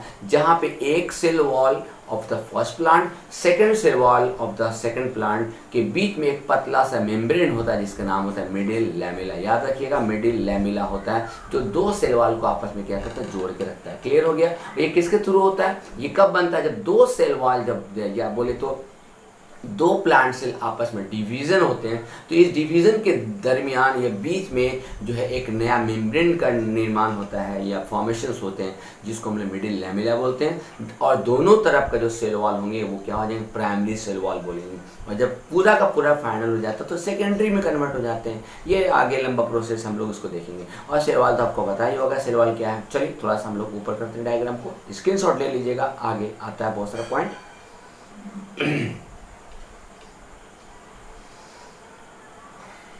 अब यहाँ पे आ जा रहा है भाई साहब, देख लीजिए माइटोकॉन्ड्रियन। तो माइटोकॉन्ड्रिया के बारे में कौन नहीं जानता है, जिसका नाम हो गया power house of the cell, power house of cell, है ना। यही वो जगह जहाँ पे क्या फॉर्मेशंस होते हैं माय डियर, एटीपी फॉर्मेशन। चूँकि हम लोग इस पूरे क्लास 11 में एटीपी फॉर्मेशन बहुत बड़ा टॉपिक है, माइटोकॉन्ड्रिया कैसे कैसे होता है वो सारी बातें मैं आपको बताऊंगा यहाँ पे। Ribosome is the protein factory, मैंने जस्ट डिस्कशन कर दिया। क्लोरोप्लास्ट जो बहुत इंपॉर्टेंट पार्ट है, किचन ऑफ द सेल कहा जाता है, क्लास 9 में ऑलरेडी पढ़ चुके हैं आप लोग। Kitchen of the cell means photosynthetic system यहीं पे होता है। किचन ऑफ द सेल मतलब कि सेल के अंदर जो किचन का काम जो है यही काम करता है। साइटोप्लाज्म तो आपको पता ही होगा, cytoplasm is a liquid gel like structure that present all the cell wall is inside them. And the peroxisome ये बहुत इंपॉर्टेंट पॉइंट है माय डियर स्टूडेंट। ऐसे प्लांट सेल में पेरोक्सिसोम का नाम डिक्टियोसोम कहा जाता है, डिक्टियोसोम, इसका नाम डिक्टियोसोम। इसका काम क्या होता है, इसका काम डिटॉक्सीफाई करना, मीन्स डिटॉक्सीफाई, ये फंक्शन है आपका, इसको भी देख लीजिएगा, आप लोग लिख लीजिएगा। डिटॉक्सिफिकेशन करना means with any toxic substance या any foreign substance enter inside the cell. Lysosome तो है लेकिन यहाँ पे लाइसोसोम के ही जैसा एक पर ऑक्सीजन प्रेजेंट होते हैं, ठीक है ना। ये डिटॉक्सीफाई करने का काम करता है प्लांट सेल्स के अंदर, या एनिमल सेल्स के अंदर भी ये प्रेजेंट होते हैं, ठीक है। अब आ जाते हैं हम लोग एनिमल्स के अंदर। देखो बाबू, वहाँ पे जो गोल्गी एपरेटस था वही चीज़ यहाँ पे है। यहाँ पे प्लाज्मा मेम्ब्रेन वही काम यहाँ पे भी सिलेक्टिवली परमेबल मेम्ब्रेन है। यहाँ पे पेरोक्सिसोम यहाँ पे भी है, लाइसोसोम यहाँ पे भी है, राइबोसोम यहाँ पे भी है, यहाँ पे भी एसीआर है, न्यूक्लियर एनवेलप है। ये सब कुछ दोनों में सिमिलर है। यहाँ पे माइक्रोविली एक बहुत काम की चीज़ है my dear student. Microvilli means क्या क्या होता है, ये वो रीजन है जो किसी सेल को दूसरे सेल से अटैचमेंट करता है, या फिर बोले तो ये वो रीजन है जहाँ से कोई भी चीज़ को एब्जॉर्प्शन करता है। अगर बात कर लेते हैं हम लोग स्मॉल इंटेस्टाइन का, अगर बात कर लेते हैं हम लोग लार्ज इंटेस्टाइन का, अगर बात कर लेते हैं हम लोग विली का, या अगर हम लोग बात करते हैं सीलेटेड एपिथेलियल टिश्यू की बात कर लेते हैं, ये सारे वो जगह जहाँ पे इस तरह का सेल के अंदर क्या होंगे, एक villi like finger like projection निकले होंगे, जिसके थ्रू क्या होगा, एक्सचेंज ऑफ मटेरियल्स या एक्सचेंज ऑफ गैसेस होते हैं। ठीक है ना, समझ में आ गया मैक्रोविली। इसलिए इसका काम क्या रहता है, इसका काम होता है एक्सचेंज करवाना। अगला टॉपिक को बात करते हैं हम लोग।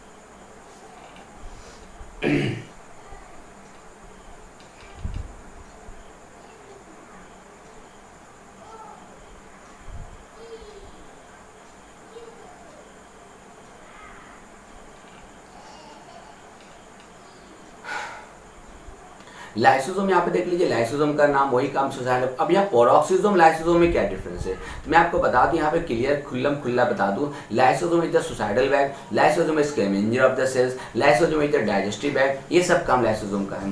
पेरोक्सिसोम का काम होता है अगर कोई टॉक्सिक सब्सटेंस जाएगा तो उसको डिटॉक्सिफाई करना, इसका अलग काम है, लाइसोसोम का अलग काम है। ठीक है, राइबोसोम प्रोटीन फैक्ट्री है ना, और ये राइबोसोम कहाँ बनता है भाई, मैंने आपको जस्ट कब बताया, तो वो न्यूक्लियस के अंदर फॉर्म होते हैं। माइटोकॉन्ड्रिया मैंने बता दिया, आरईआर और एसीआर ये दोनों क्या करते हैं, मेम्ब्रेन बायोजेनेसिस का काम करते हैं। साइटोप्लाज्म आप देख ही लिए, न्यूक्लियस आप देख लिए, और न्यूक्लियोलस भी आप देख लिए, और न्यूक्लियन में तो मैंने बता ही दिया। तो मतलब ये देखा जाए तो प्लांट सेल और एनिमल सेल, इसमें दोनों में क्या होते हैं, कुछ चीज़ ऐसे हैं जो दोनों में सिमिलर है, और कुछ चीज़ ऐसे जो दोनों में डिफरेंसेस है। जैसे ऊपर पढ़ रखा हम लोगों ने कि उसके अंदर प्लास्टिड प्रेजेंट होते हैं जो एनिमल सेल में नहीं प्रेजेंट होते हैं। एनिमल सेल में सेंट्रॉइल, जो अभी इसमें मैं आपको नहीं दिखाया, मैं थोड़ा सा इसको फिगर को नीचे करते हैं हम लोग, सेंट्रॉइल देख लेते हैं कहाँ पे सेंट्रॉइल है। मेरे स्टूडेंट यहाँ पे सेंट्रॉइल लिख रहा है, ठीक है, जो प्लांट सेल में सेंट्रॉइल प्रेजेंट है, और सेंट्रॉइल के अंदर प्रेजेंट होता है सेंट्रोजोम, जो अभी हम लोग देखेंगे आगे टॉपिक में। सेंट्रोजोम होता है, इसका काम क्या होता है, इसका काम होता है आपका सेल डिवीजन करने में हेल्प करता है। जबकि प्लांट सेल में इसी का नाम क्या होता है, पोलर कैप। सेंट्रोजोम का नाम पोलर कैप वहाँ पे कहा जाएगा। तो बात समझ में तो आ गई होगी आप लोगों को। अब चलते हैं हम लोग अगले टॉपिक में। अब चलते हैं हम लोग यहाँ पे सेल मेम्ब्रेन बात करते हैं। सेल मेम्ब्रेन, तो ये बात आप लोगों को तो पहले पता है, इसको हम लोग प्लाज्मा मेम्ब्रेन के नाम से भी जानते हैं, ये बात आपको पता ही होगा। क्योंकि ये अगर प्लाज्मा मेम्ब्रेन नाम इसलिए पड़ा क्योंकि हम लोग स्टार्टिंग में साइटोप्लाज्म को और न्यूक्लियोप्लाज्म को दोनों को प्लाज्मा मीन्स उसको हम लोग प्रोटोप्लाज्म बोलते थे, जिसके बेस पे हम प्रोटोप्लाज्म जिसको कवर करके रखे हुए उसे हम लोग प्लाज्मा मेम्ब्रेन बोलते थे। लेकिन बाद में जब सेल के साइटोप्लाज्म बोल दिया गया या न्यूक्लियोप्लाज्म बोल दिया गया, तो साइटोप्लाज्म के बेस पे we can call it the cell membrane. बात समझ में आ गई होगी आप लोगों को। तो 8.5.1 में देखते क्या था, detail structure of the membrane was studied only after the advent of the electron microscope इन 1950। 1950 जब हुआ तो 1950 के बाद ही हम लोग सेल मेम्ब्रेन को, मीन बोली तो प्लाज्मा मेम्ब्रेन को बहुत अच्छा से देख पाए। Meanwhile, chemical studies on the cell membrane, especially in human RBC, सबसे पहले RBC को यहाँ पे जैसा कि NCERT ने बताया कि RBC के सेल मेम्ब्रेन को देखा गया, क्योंकि उसमें न्यूक्लियस तो होते नहीं है, न्यूक्लियस एब्सेंट होते हैं। enabled the scientist to deduce the possible structure of the plasma membrane, और उसके आधार पे हम आराम से डिड्यूस कर पाए, चेक कर पाए, साइंटिस्ट को पता चला कि हाँ सेल मेम्ब्रेन कैसा होता है। These studies show that the cell membrane is mainly composed of lipid and protein। इसलिए इसमें easy हो गया my dear student, easy इसलिए हो गया क्योंकि उसमें न्यूक्लियस का लफड़ा नहीं था, सिर्फ साइटोप्लाज्म था, कुछ लिक्विड थे और एक सेल मेम्ब्रेन था। तो सेल मेम्ब्रेन यहाँ पे बोला गया कि उसमें देखने में क्या मिला, कुछ लिपिड मिले और कुछ प्रोटीन मिले। तो यहाँ पे एक बात साबित हो गया कि cell membrane is made up of lipid and protein, means lipid means fat. The major lipid and phospholipid, the major lipid and phospholipid means phosphorus added with the lipid, याद रखेंगे, that are arranged in a bilayer। bilayer means होता है दो layer, means upper layer और lower layer, ये दोनों तरह से arrange हो गए। Also the lipid are arranged within the hydrophobic and hydrophilic, means to said यहाँ पे बात कर रहे थे। अगर यहाँ पे आप देख लो इस तरह से, अभी डायग्राम मैं नीचे भी दिखाऊंगा आपको, जो नीचे अगले पेज में दिख रहा है डायग्राम, यहाँ पे आप देखोगे तो दो हेड, एक होगा बाहर की ओर हो रहा और एक अंदर की ओर। अंदर की जो ओर है, ये एंड जो है, यहाँ पे फिर से समझ लेते हैं। The major lipid are phospholipid and are a layer and also lipid are an within the membrane with the polar head toward the outer side. तो ये हो गया पोलर हेड, यहाँ पे मैं लिख देता हूँ हमें पोलर हेड, ये बाहर की ओर होगा। बाहर की ओर होगा, अगर मान लिया सेल मेम्ब्रेन की बात कर लेते हैं तो ये इधर बाहर होगा या फिर इधर बाहर होगा, ठीक है ना। मीन्स टू से दैट कि इनसाइड भी हो सकता है आउटसाइड। तो यह पोलर हेड होंगे जो हाइड्रोफिलिक होंगे, means it attract the water और lipid, means it attract the water और प्लाज्मा बोल सकते हैं कि इससे कॉन्टेक्ट में हमेशा रहेंगे। और जो हाइड्रोफोबिक मीन्स जो फॉस्फोलिपिड का जो मेन पार्ट है माय डियर स्टूडेंट, वो होंगे hydrophobic and the hydrophobic tails toward the inner part. This ensure that the non polar tail, तो ये जो टेल रीजन जो बताया जाए यहाँ पे, ऐसा नॉन पोलर बोल रहा है, याद रखिएगा आप लोग, नॉन पोलर बोल रहा है, ठीक है। Non-polar state of saturated hydrocarbon is protected from the aqueous environment, means जो aqueous environment से ये प्रोटेक्ट रहता है। aqueous में समझ ही रहे पानी से, तो इसलिए इसे हाइड्रोफोबिक बोला गया कि भैया हमको पानी से बहुत दिक्कत है। So I want to prevent to escape from the water, इसलिए इसको बीच में रखा गया है कि तुमको पानी से कोई कॉन्टेक्ट नहीं करना हो। जो फेस करेंगे हम लोग पोलर हेड वाला ए सेक्शन हम लोग जो है फेस करेंगे। In addition to phospholipid membrane also contain the cholesterol, और एक नया पॉइंट आ गया भैया कि फॉस्फोलिपिड जो गैपिंग के बीच बीच में एरिया होगा उसमें क्या होगा, कोलेस्ट्रॉल ऐड रहेंगे। याद रखना आप लोग, कोलेस्ट्रॉल उसके अंदर प्रेजेंट होंगे। पॉइंट समझ में आ गया बात आप लोगों को। लेटर बाद में बायोकेमिकल इन्वेस्टिगेशन, जब बायोकेमिस्ट्री की बात हो रही थी कि उसमें केमिकल चेक करते हैं, clearly revealed that the cell membrane also possess protein and carbohydrate, उसके अंदर तो फॉस्फोलिपिड तो है, प्रोटीन भी है, लेकिन प्रोटीन के साथ कार्बोहाइड्रेट भी है। कार्बोहाइड्रेट का भी इसमें अरेंजमेंट है, क्योंकि स्टार्टिंग में जब आरबीसी की बात हुई तो सबसे पहले लिपिड और प्रोटीन मिला, जिसको फॉस्फोलिपिड एंड फॉस्फो मीन्स जो प्रोटीन उसके अंदर होंगे। बाद में पता चला कि नहीं, इसमें प्रोटीन के साथ साथ कार्बोहाइड्रेट का भी सबमिशन है इसके अंदर। कोलेस्ट्रॉल तो है, फॉस्फोलिपिड है, उसका एंड है, polar and non polar and, ये सब कुछ है, लेकिन उसके अलावा इसके अंदर, मैं इसलिए बार बार रिपीट कर रहा हूँ ताकि आपको ये बात समझ में आ जाए, क्योंकि ये जो टॉपिक है, इस टॉपिक से आपका मीन्स जो स्टेट वाइज जो क्वेश्चन है, सीबीएसई बोर्ड क्वेश्चन उससे भी रहेंगे, और साथ ही साथ इससे नीट के भी क्वेश्चन होंगे। तो छोटे छोटे क्वेश्चन को उसको अरेंज करो, अंडरलाइन करो और चेक करो, तो देखो मेरे ख्याल से बहुत सारा क्वेश्चन आपको कलेक्ट हो जाएगा। तो माय डियर स्टूडेंट, क्या बोला है कि इसमें प्रोटीन के साथ carbohydrate, the ratio of protein and lipid very considerably different cells types. Means तो आपको पता ही होगा, हम लोग स्टार्टिंग में हम लोग पढ़ लिए सेल के बहुत सारे टाइप्स है। कोई सेल रेगुलर मीन्स सर्कुलर है, तो कोई सेल जो है ब्रांच वाइज है, कोई सेल जो है पोलर है, मीन्स अलग अलग तरह के सेल्स। और सब सेल्स के अंदर जो ये जो प्रोटीन और लिपिड का जो मीन्स जो प्रोपोर्शन है, ये वेरीज करता है। ज़रूरी नहीं कि सब में एक ही तरह का, वो सब में अलग अलग वेरीज करते हैं। In human being the membrane of the erythrocyte, याद रखना एरिथ्रोसाइट आरबीसी का 50% प्रोटीन एंड 40% लिपिड। ये पॉइंट को भी आप नोट कर लेना। देखिए पॉइंट आ रहा है, हर जगह पॉइंट आ रहा है माय डियर। यहाँ पे पॉइंट आ रहा है, यहाँ पे कोलेस्ट्रॉल का पॉइंट आ रहा है, हर जगह पॉइंट आ रहा है। नोट करते चलना आप लोग। चलिए हम लोग अगले पेज पे चलते हैं, स्क्रीनशॉट ले लीजिए आप लोग, अगले पेज में चलते हैं हम लोग।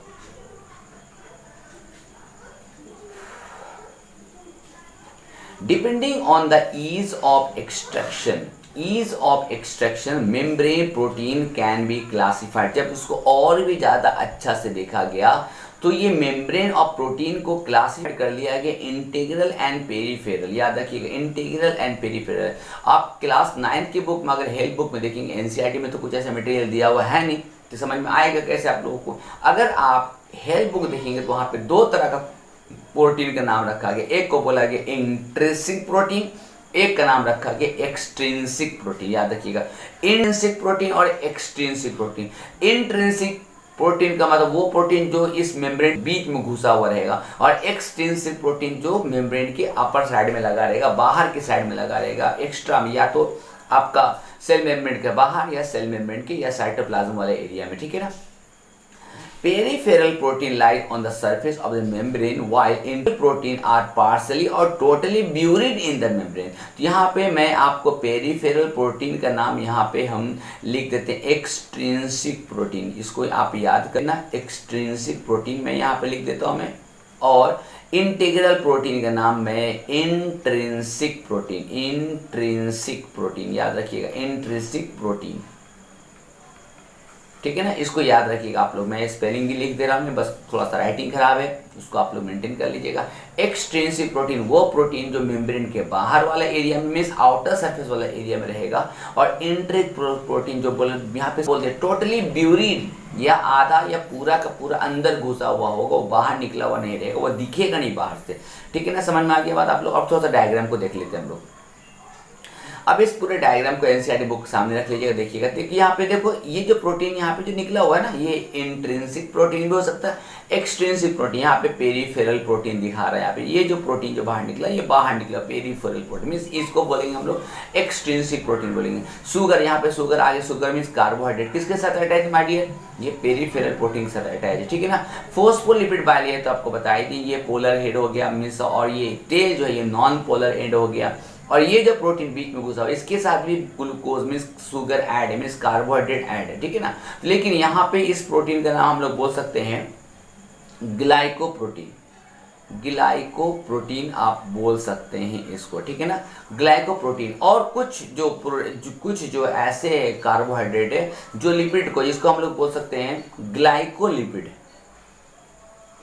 ग्लाइकोलिपिड याद रखिएगा, है ना, ये कुछ बेसिक है, कुछ बाहर से टॉपिक है। ग्लाइकोलिपिड बोला जाए जो ग्लूकोज के साथ जो लिपिड के साथ जो ग्लूकोज ऐड होगा ग्लाइकोलिपिड, और प्रोटीन के साथ जो अटैच हो उसका नाम क्या होगा, ग्लाइकोप्रोटीन, ठीक है, याद रहेगा आप लोगों को। चलिए हम लोग आगे चलते हैं। और देखो इसमें कोलेस्ट्रॉल जो भी यहाँ पे देखो आप लोग देख सकते हो, यहाँ पे कोलेस्ट्रॉल जो है यहाँ पे ऐड है, यहाँ पे कोलेस्ट्रॉल ऐड है। कोलेस्ट्रॉल क्यों भाई, क्यों कोलेस्ट्रॉल ऐड है, कोलेस्ट्रॉल इसलिए ऐड है ताकि मेरा सेल मेम्ब्रेन, क्योंकि cholesterol is the complex substance of the sugar, या फैट को बोलेंगे, फैट का कॉम्प्लेक्स स्ट्रक्चर कोलेस्ट्रॉल है। तो वो कोलेस्ट्रॉल इसलिए क्योंकि आपका जो मेम्ब्रेन किससे बना हुआ, फॉस्फोलिपिड से बना, और आपको पता है लिपिड का कंसंट्रेशन ज़्यादा होता है, 55% जो अभी हम लोग पढ़े, 55, 54, 55, 56 जो भी ये वैरीज करते रहते हैं। तो इसमें जो है जो कि लिपिड ज़्यादा है तो ऑब्वियसली क्या होगा, कोलेस्ट्रॉल भी होना जरूरी है, और ये बीच बीच में घुसा हुआ रहेगा इस बाइलेयर मेम्ब्रेन के बीच में, ठीक है ना। चलिए आगे चलते हैं।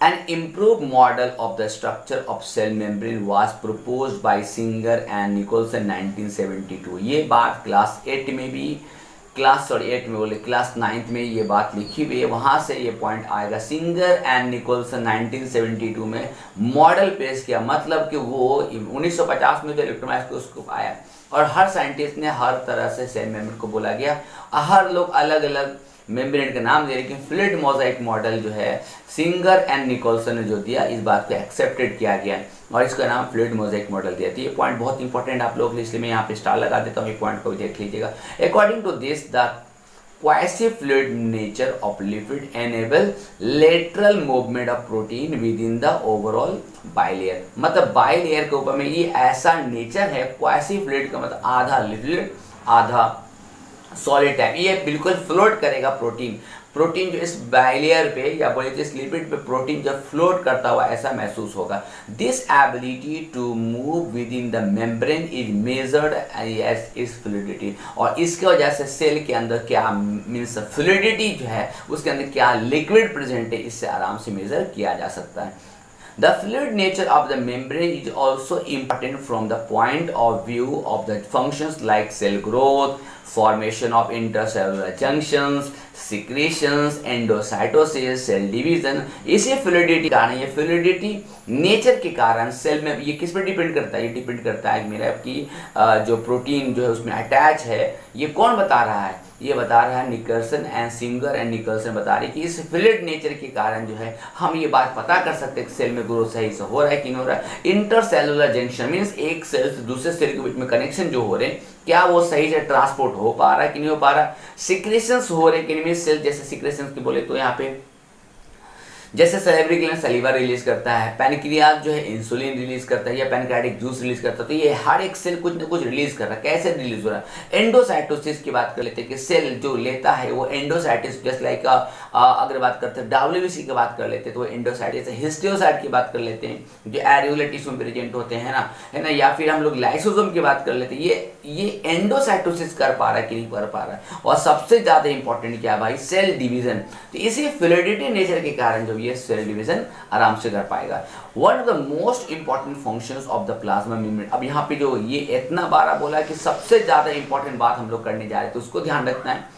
Is the transport of molecules across it. सबसे इंपॉर्टेंट बात है कि भैया कि आपका फ्लूइडिटी नेचर बहुत अच्छा है, आप इंटरसेलुलर जंक्शंस आप रखते हो, आप सेल ग्रोथ कर लेते हो, आप सेल डिवीजन कर लेते हो, आप एंडोसाइटोसिस कर ले, आप सिक्रेशन। लेकिन यहाँ पे बात हो रहा है कि क्या आप ट्रांसपोर्टेशन भी करते हो? क्या मीन्स आप सेल से लेना और देना कर सकते हो आप? The membrane is selectively permeable. Means selectively permeable means इसके अंदर एक स्पेशल गुण है जिसको बोलेंगे सिलेक्शन करके परमिशन देना। मीन्स कि कोई भी पुट के आएगा बोलेगा भैया हम एंटर करेंगे तो not possible to enter in the cell membrane, क्योंकि इसका नेचर है कि भैया first of all I will scan it, select it and then I will permit you to go inside or outside the membrane, ठीक है ना। to some molecules present in on either side of the, मतलब अंदर से बाहर या बाहर से अंदर। many molecules can move briefly across the membrane without any requirement of energy। Means कुछ मेम्ब्रेन ऐसे हैं जो आराम से आ जा सकते हैं, उसमें एनर्जी की कोई आवश्यकता नहीं है, वो आराम से पास आउट हो सकते हैं, वो आराम से अंदर बाहर जा सकते हैं। लेकिन और इस तरह के मूवमेंट को यहाँ पे तो मैं यहाँ पे बोला गया मीन्स मेनी मॉलिक्यूल्स यहाँ से लेके यहाँ तक कर लो, ये एक डेफिनेशन हो गया आपका, ठीक है ना। पैसिव ट्रांसपोर्ट मीन्स अगर कोई ट्रांसपोर्टेशन हो रहा सेल के अंदर या सेल के बाहर में और उसमें कोई एनर्जी यूज नहीं हो रहा my dear student, then we can call it what is passive transport, जहाँ पे विदाउट एनर्जी ये सारा काम चल रहा है। न्यूट्रल सॉल्यूट समझिए ने बात की, जैसे मान लो सोडियम क्लोराइड की बात कर लेते हैं, न्यूट्रल सॉल्यूट है ना। सोडियम क्लोराइड जो है सॉलिड में सॉलिड याद रखना, न्यूट्रल जिसको कोई may move across the membrane by the process of simple diffusion along the concentration gradient, means from higher concentration to the lower concentration. मतलब कि कुछ न्यूट्रल कुछ ऐसे सॉल्ट है जो सेल के अंदर आराम से जा सकते हैं बिना किसी एनर्जी के, तो उस तरह के प्रोसेस को क्या बोला जाता है? सिंपल डिफ्यूजन प्रोसेस, जिसमें higher concentration to lower concentration. Water में also move the across membrane from higher concentration to lower concentration. Movement of water by diffusion is called osmosis. अगर हम बात कर लेते हैं प्लांट का, तो plant take water from the soil, from the root hair, from outside to inside। तो यहाँ पे जो वाटर जा रहा है ना उसे हम लोग क्या बोलेंगे? ऑस्मोसिस नहीं, बल्कि यहाँ पे डिफ्यूजन हो रहा है और यहाँ पे कंसंट्रेशन किसकी तरह होगा? हायर से लोअर होगा। जबकि अभी जस्ट बोला गया कि भैया हायर से लोअर जो होता है वो क्या होता है? डिफ्यूजन होता है। तो ऑस्मोसिस उसका उल्टा होना चाहिए ना, लोअर से हायर। लेकिन नहीं, यहाँ पे बोला कि वाटर तो बोल रहा है, लेकिन वाटर होने से पहले वो न्यूट्रिएंट्स को लेगा। जस्ट क्लास 10th में मैंने वीडियो बना रखा है transportation of water in plant में, तो वहाँ पे साफ लिखा एनसीईआरटी बुक में लिखा गया है कि पहले प्लांट क्या करेंगे? आयन को कंसंट्रेशन को लेंगे, आयन को लेंगे, और जैसे आयन को लिया जाएगा, ध्यान से सुनना, जैसे आयन को लिया गया तो कंसंट्रेशन ग्रेडियंट बढ़ जाएगा, उसके लिए उसकी मजबूरी में उसे वाटर लेना पड़ेगा, और वाटर जब लेगा तो वो प्रोसेस क्या नाम हो जाएगा? ऑस्मोसिस प्रोसेस हो जाएगा। याद रखिएगा, high lower concentration to the higher concentration. क्यों? क्योंकि सेल के अंदर बहुत सारे आयन प्रेजेंट है, तो इसलिए यहाँ पे साफ लिख दिया गया है कि भैया ये जो प्रोसेस है ना वाटर का, वाटर सेल के अंदर जाएगा तो वो प्रोसेस लॉ ऑफ ऑस्मोसिस होगा, डिफ्यूजन नहीं होगा। जबकि क्या होता है? Higher concentration to the lower concentration होगा। यहाँ पे हायर कंसंट्रेशन लोअर कंसंट्रेशन में आपको बता दूं, यहाँ पे कंसंट्रेशन हायर से लोअर मॉलिक्यूल्स ऑफ आयन की बात होगी, यहाँ पे वाटर की बात नहीं होगी। इसलिए वाटर मजबूरी में जाता है, इसलिए प्लांट जब भी वाटर लेगा तो वो किस प्रोसेस से होगा? ऑस्मोसिस। इसलिए ऑस्मोसिस या लॉ ऑफ ऑस्मोसिस या ऑस्मोटिक प्रेशर यहाँ पे बोला जाता है। ठीक है, समझ में आ गया बात? आगे चलते हैं लोग।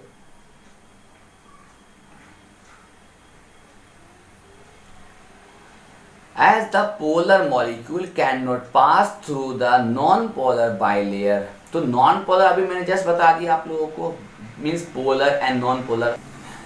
यहाँ पे पॉइंट थोड़ा सा समझने का, थोड़ा सा दिमाग यहाँ पे थोड़ा सा लगेगा। बोला कि पोलर मॉलिक्यूल को पहले समझना जरूरी है। पोलर मॉलिक्यूल जिसमें एक्स्ट्रा इलेक्ट्रॉन बचा हुआ है, जो इलेक्ट्रॉन शेयर नहीं हो रहा है, कुछ एक्स्ट्रा इलेक्ट्रॉन या बड़ा कंपाउंड जो पोलर मॉलिक्यूल का है, can not pass through the non polar lipid bilayer, they require a carrier protein of the membrane to facilitate their transport across the membrane. यहाँ पे मैं आपको अंडरलाइन कर दिया, यहाँ पे बोला गया फैसिलिटेटेड डिफ्यूजन। यहाँ पे आपको मैं लिख दे रहा हूं, मैं ये क्लास 9 में भी फैसिलिटेटेड डिफ्यूजन, ठीक है। यहाँ पे जो है आपका जो स्पेशल प्रोटीन होगा स्पेशल मॉलिक्यूल को एंट्रेंस करने के लिए, मतलब कि as the polar molecule cannot pass through the non-polar bilayer, they require a carrier protein, especially carrier protein यहाँ पे बोला गया of the membrane to facilitate the transport across the membrane. A few ion, अब तीसरा point यहाँ पे आ रहा है, अ फ्यू आयन और मॉलिक्यूल आर ट्रांसपोर्टेड। देखो सबसे पहले क्या आया, सबसे पहले आया डिफ्यूजन, उसके बाद आ रहा ऑस्मोसिस, तीसरा बात आ रहा कैरियर प्रोटीन, चौथा बात यहाँ पे आ रहा कि अगेंस्ट द कंसंट्रेशन ग्रुप, मतलब कि खाना खाए हुए हैं फिर कोई बोल रहा भैया फिर से खा लो, ऐसा कैसे हो सकता है? मतलब खाना खाए हुए फिर से खाने के लिए बोल रहा था, पॉसिबल नहीं है। वही काम यहाँ फ्यू आयंस और molecule are transport across the membrane against the concentration gradient. और अगर ऐसा कुछ केस हो रहा है, that is from lower to higher concentration, such a transport is an energy dependent process in which ATP is utilized is called the active transport। यहाँ पे बात हो गई एक्टिव ट्रांसपोर्ट, मतलब कि यहाँ पे बात हो रही है माय डियर कि अगर आप कुछ ऐसा चीज ले रहे हैं जो ऑलरेडी पहले से प्रेजेंट है, तो उसके लिए आपको एटीपी का यूटिलाइजेशन होगा और वहाँ पे प्रोसेस होगा एक्टिव ट्रांसपोर्ट, जिसमें आप सोडियम आयन, पोटासियम आयन या सोडियम पंप, पोटासियम पंप के नाम से भी ये फेमस है, ठीक है ना। सोडियम एंड पोटासियम पंप के लिए भी ये फेमस है। तो यहाँ पे हम लोग 3-4 पार्ट पढ़ लिए, डिफ्यूजन पढ़े, ऑस्मोसिस पढ़े, उसके बाद हम लोग पढ़े यहाँ पे क्या बोलते हैं फैसिलिटेड डिफ्यूजन, जहाँ पे कैरियर स्पेशल प्रोटीन प्रेजेंट है ना, यहाँ पे आपका, उसके बाद एक्टिव ट्रांसपोर्ट यहाँ पे आ गया माय डियर स्टूडेंट। और ये सबको मिलाकर क्या बनता है, सेल मेम्ब्रेन के फंक्शंस, जिसका नाम है सिलेक्टिवली परमिएबल मेम्ब्रेन। मीन्स कोई भी ऐसे पैसे उठ के आके किसी भी मेम्ब्रेन का एंटर नहीं करेगा, उसके लिए एक प्रोसेस से पास होना होगा उसके अंदर एक कंडीशन पहले चेकआउट होगा कि वो न्यूट्रल है। अगर वो न्यूट्रल है तो वो पैसिव ट्रांसपोर्ट से एंटर होगा, अगर उसमें कंसंट्रेशन ग्रेडियंट हाइयर है तो डिफ्यूजन होगा, और अगर कंसंट्रेशन लोअर है तो वो ऑस्मोसिस करेगा। अगर उसके अंदर कुछ आयन या स्पेशल प्रोटीन है, मींस पोलर मॉलिक्यूल वाला जो कंडीशन, उसके अंदर स्पेशल प्रोटीन चाहिए उसमें। और अगर बात करते हैं कि कुछ अगेंस्ट द कंसंट्रेशन ग्रेडियंट की बात हो रही है तो वहाँ पे एक्टिव ट्रांसपोर्ट, मतलब क्या हो गया कि इसीलिए प्लाज्मा मेम्ब्रेन या सेल मेम्ब्रेन को जो है सिलेक्टिवली परमिएबल मेम्ब्रेन बोला जाता है, क्योंकि वो किसी भी चीज़ को यूं ही अंदर आने नहीं देगा। तो आई थिंक सो यहाँ पे हम लोगों का कंप्लीट हो गया। अगला टॉपिक चलते हैं जिसका नाम है सेल वॉल, ठीक है ना। चलिए देखते हैं सेल वॉल को क्या है, सेल वॉल क्या बोलता है सेल वॉल, चलिए देखते हैं। 8.5.2 As you may recall, a non-living rigid, याद रखना रिजिड का मतलब टफ होता है, याद रखिएगा, ठीक है ना। रिजिड मीन्स टफ होता है, ठीक है। टफ मीन्स किस बेस पे, डेड के बेस पे, हार्ड के बेस पे टफ होता है। एक होता है रिजिड, याद रखिएगा आप लोग, रिजिड अलग है और टर्जिड अलग है। रिजिड जो है डेड के बेस पे बात करेंगे कि इसमें dead materials are.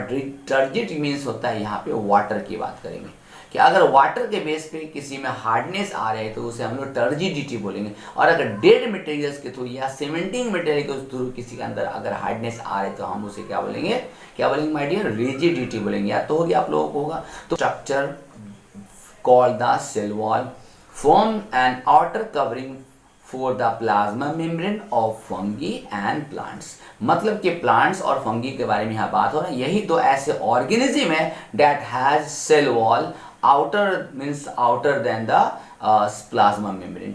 Cell wall not only gives the shape to the cell and protect the cell from mechanical damage and infection, it also help to cell interaction and provide barrier to undesirable macromolecules। Means यहाँ पे दो function बोला गया, एक function की ये cell को protect करता है मैकेनिकल डैमेज से, लेकिन साथ ही साथ सेल टू सेल इंटरेक्शन भी हो रहा है, मतलब एक सेल दूसरे सेल से बात भी कर सकता है इसी थ्रू, एंड प्रोवाइड बैरियर, और इसमें एक बैरियर में एक लिंक जुड़ जाएगा टू अनडिजायरेबल मैक्रोमोलिक्यूल, मीन्स जो नहीं चाहते वो भी आपको मिल सकता है, जो आपके पास नहीं आ सकती, क्योंकि वी नो डैट ना cell wall is the outer means outer top, जो स्टार्टिंग बताई कि भैया ये बहुत हार्ड है, इसके अंदर कोई भी चीज़ जा नहीं सकता है।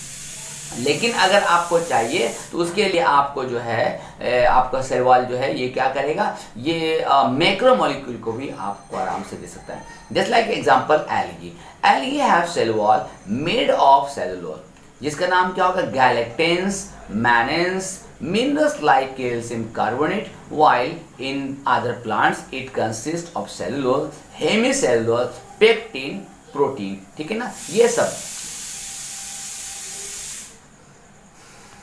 तो यहाँ पे याद आ गया आपको एल्गी, ठीक है ना, एल्गी, ठीक है, एल्कोहल मेड ऑफ सेलुलोज, गैलेक्टेंस, ये एग्जांपल याद रखिएगा, है ना, जस्ट लाइक कैल्शियम, अगर मिनरल्स की बात करें कैल्शियम कार्बोनेट, जबकि प्लांट्स जो है ये सेलुलोज रखता है, ये हम लोग क्लास 9 से पढ़े हुए हैं हम लोग, हेमी सेलुलोज ये भी क्लास 9, लेकिन यहाँ पे पेक्टिन एंड प्रोटीन, इससे जो है प्लांट सेल वॉल का बना हुआ, मतलब प्लांट का सेल वॉल जो है इससे बना हुआ, ठीक है।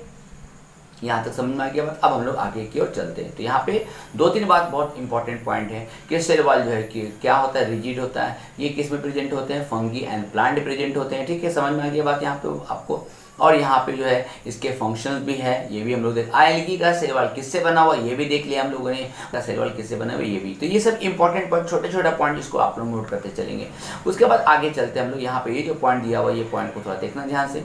The cell wall of young plant, the primary wall is capable of growth which gradually diminishes as the cell mature and the secondary wall formed in the inner side of the cell। Means बात तो समझ में आ गई, जब plant new growth होती है ना, जब जैसे मान लीजिए जस्ट लाइक ग्राम ले लेते हैं आप, चना ले लेते हैं, व्हेन यू जर्मिनेट इट, जब पानी में डालते हैं उसको, then slowly it will divide again again. चूंकि प्लांट है तो सेल वॉल तो होगा, लेकिन उस वक्त उसके सेल वॉल इतना ज़्यादा इमेच्योर होगा कि वो अभी ठीक से डिवाइड भी, मतलब डिवाइड हुआ कि दूसरा डिवाइजन चालू, मीन्स अभी सेल वॉल बना ही था कि दूसरा सेल वॉल बनना शुरू हो गया। तो ये बार बार उस वक्त तक, on that time we can call it the cell wall, जो प्राइमरी फॉर्म में होंगे। लेकिन जैसे वो पूरा का पूरा मैच्योर हो गया, अब वो नहीं बढ़ेगा, तो उसके जो प्राइमरी सेल वॉल जो है वो अंदर की ओर चला जाएगा, उसका नाम क्या हो जाएगा, secondary cell wall, inward toward membrane की बात होगी, और इसका नाम हो जाएगा, अब वो डिवीजन नहीं करेगा। अब यहाँ पे एक नया पॉइंट आ रहा है, तो primary cell, secondary cell, the middle lamella is a layer mainly of calcium pectate. ये पॉइंट को याद करना माय डियर स्टूडेंट, इस पॉइंट को एकदम याद करना, कैल्शियम पेक्टेट नाम है, विच होल्ड द और ग्लूज, मतलब किसका काम कर रहा है, ग्लू चिपकाने का काम कर रहा है। मतलब क्या हो रहा है कि प्राइमरी और सेकेंडरी ये दोनों को क्या कर रहा है, चिपकाने के काम कर रहा है, डिफरेंट नेबरिंग सेल्स टुगेदर। मतलब की बात होगा कि प्राइमरी जो है मैच्योर हुआ तो सेकेंडरी हो गया, और सेकेंडरी हो गया तो हार्ड हो गया, अब उसके बगल वाला जो सेल है वो भी सेकेंडरी है, वो भी हार्ड हो गया। तो इसके बीच में क्या हो, एक ग्लू का काम कर रहा है कि दो सेल वॉल को या दो सेल को, दो प्लांट सेल को चिपकाने का काम कर रहा है, किसके थ्रू, कैल्शियम पेक्टेट के through. The cell wall and middle lamella may be traversed by plasmodesmata। और हाँ, सबसे इंपॉर्टेंट बात बता दूं, मैं यहाँ पे डायग्राम दिखा देता हूँ आपको, ये डायग्राम प्लांट सेल वॉल का दे देता हूँ मैं, ये डायग्राम इससे प्लांट सेल है ना, और इसके जस्ट बगल में क्या होगा, एक और मेम्ब्रेन है ना, यहाँ पे एक और, इसके बीच में क्या हो गया, एक प्लाज्मोडेस्माटा, क्या भाई, which connect the cytoplasm of neighbouring. तो plasmodesmata is the way from which the each cell of the plant communicate each other, share the all the important nutrients from one cell to another। बात समझ में आ गई बात, बहुत सारे important point my dear student, मैं सबको highlight करते चल रहा हूँ मैं, सबको नोट करिए और अच्छा से नोट्स बना चलिए, ठीक है। चलिए आगे चलते हैं।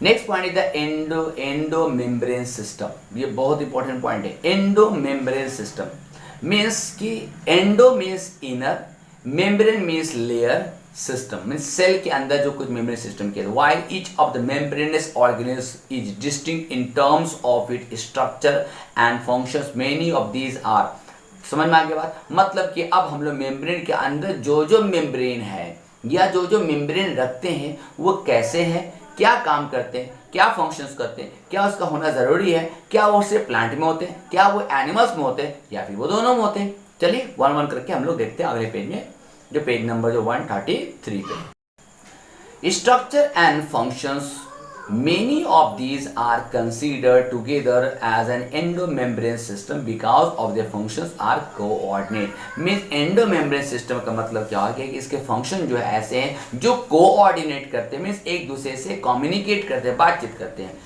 The endomembrane system include the endoplasmic reticulum, Golgi complex, lysosome and vacuoles. ये कुछ चार का नाम यहाँ पे बताया, मैं इसको नोट कर देता हूँ। यहाँ पे स्टार लगा endomembrane reticle, endomembrane endoplasmic reticulum, Golgi complex, lysosome and vacuole. Since the functions of mitochondria and chloroplast and peroxisome, ध्यान से सुनना, mitochondria, chloroplast and peroxisome are not coordinated with the above component, these are not considered as a part of the endomembrane system। मतलब कि चार जो है वो क्या भाई, फिर से बता दो, endoplasmic means ER, Golgi complex and vacuole, they are endomembrane system के रूल्स के अकॉर्डिंग में ये काम करते हैं माय डियर। लेकिन माइटोकॉन्ड्रिया, क्लोरोप्लास्ट और पेरोक्सिसोम ये सब एंडोमेम्ब्रेन सिस्टम के रूल में नहीं, क्योंकि ये आपस में कम्युनिकेट नहीं करते या उसके रूल्स में नहीं आते। ठीक है,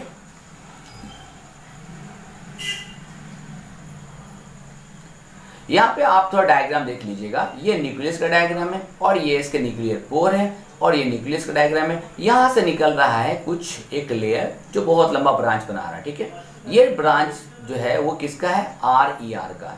मीन्स ये रियल में क्या है, एंडोप्लाज्मिक रेटिकुलम है। अगर उसके अंदर राइबोसोम आते हैं then we can call it RER, और अगर राइबोसोम नहीं आते तो हम उसे क्या बोलेंगे, SER बोलेंगे। ये बात क्लास 8 में भी पढ़ चुके हम लोग, क्लास 9 में भी पढ़ चुके हैं, RER एंड SER। ठीक है ना।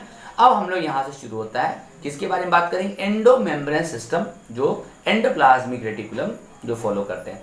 Electron microscopy study of eukaryotics reveal the presence of a network or reticulum of tiny tubular structure scattered in the cytoplasm. This is called the endoplasmic reticulum। यहाँ पे आपका हो गया ER का definition। Here ER divide the intracellular, याद रखना intracellular means intra means inside होता है, याद रखना, space into two distinct compartment, luminal means inside ER and extraluminar cytoplasm compartment means luminal means inside ER के अंदर में, और एक हो गया एक साइटोप्लाज्म, मतलब कि ER के अंदर। मतलब यहाँ पे बात इसको ऐसे समझते हैं कि RER और SER की बात कर लेते हैं। ठीक है, the ER often show ribosome attach to their surface, the endoplasmic reticulum is also called RER। ये मैंने आपको पहले बता दिए।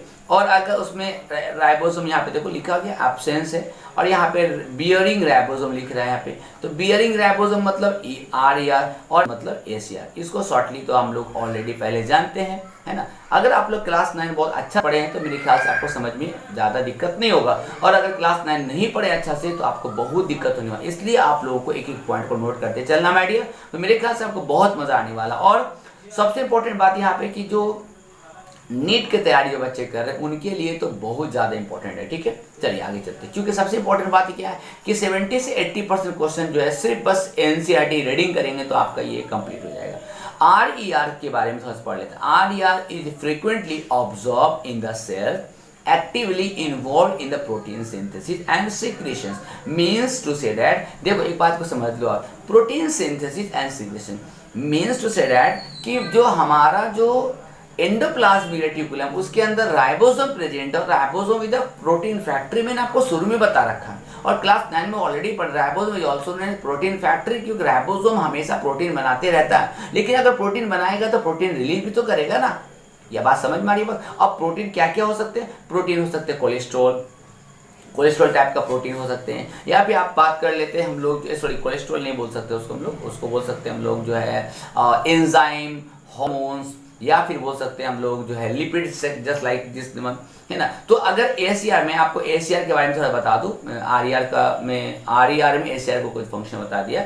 तो RER में केवल प्रोटीन बनाते हैं, प्रोटीन में एंजाइम भी हो सकते हैं और हार्मोन हो सकते हैं। The smooth SER is the major site for synthesis of lipid, है ना। यहाँ पे हाँ याद आ गया, वो कोलेस्ट्रॉल ना बोल के मैं स्टेरॉइड बोल सकता हूँ, स्टेरॉइड, ठीक है ना। ये बहुत ज़्यादा क्या होता है, ग्रोथ हार्मोन इसको बोला जाता है कि इसकी ये यही है जो हम लोगों को ग्रोथ कराने में पड़ता है। और कौन बना रहा है भाई, केवल एशिया। इन एनिमल्स से lipid like steroid hormone are synthesize by. इसका मतलब यहाँ पे ये बात साबित हो गया कि मेरा RER जो वो क्या बना रहा है माय डियर, प्रोटीन बना रहा, और ACR क्या बना रहा, लिपिड बना रहा। बात समझ में तो आ गई होगी।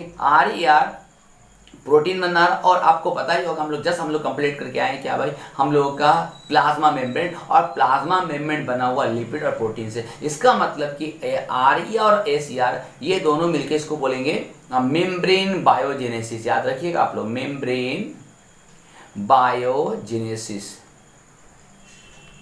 मेम्ब्रेन बायोजेनेसिस मतलब क्या हो गया कि सेल मेम्ब्रेन को बनने में when it will break, when it will divide, जब ब्रेक हो जाता, टूट जाता, तब मेम्ब्रेन बनाने की आवश्यकता होती है, या फिर जब सेल को डिवीजन करने की आवश्यकता होगी तब। तो इस टाइम में हमेशा ये जो RER ACR क्या करते हैं, मेम्ब्रेन मीन्स प्रोटीन लिपिड बना के जल्दी क्या करते हैं, वो मेम्ब्रेन मीन्स प्लाज्मा मेम्ब्रेन या फिर सेल मेम्ब्रेन दोनों को बनाने में हेल्प करते हैं। इसलिए इसको हम लोग मेम्ब्रेन बायोजेनेसिस बोलते हैं, formation of the cell membrane और plasma membrane by the help of endoplasmic reticulum. ठीक है, next point, now let's next new topic, Golgi apparatus. आप यहाँ पे आप देख सकते हो ना, गोल्जी एपेटाइटिस का दो एंड आपको दिख रहा है। एक एंड जो है थोड़ा सा अंदर की ओर कर्व है, और एक एंड जो है ये इस तरह से फूला। यहाँ पे आप उसको जैसे आपको लेना ले लो।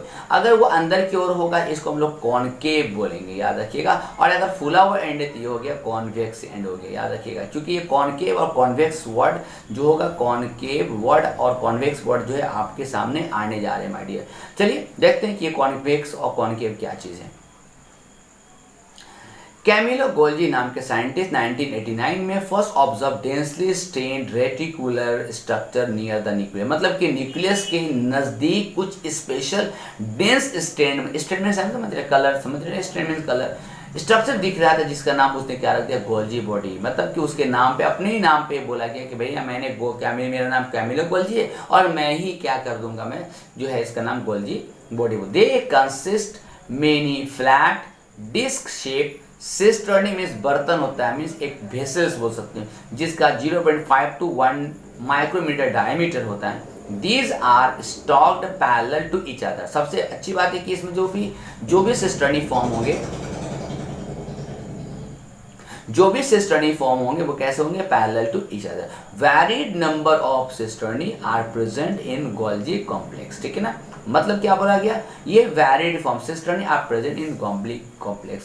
द गोल्जी सिस्टर्नी, तो बोला गया देखो गोल्जी में सिस्टर्नी प्रेजेंट, इसलिए गोल्जी सिस्टर्नी बोला गया।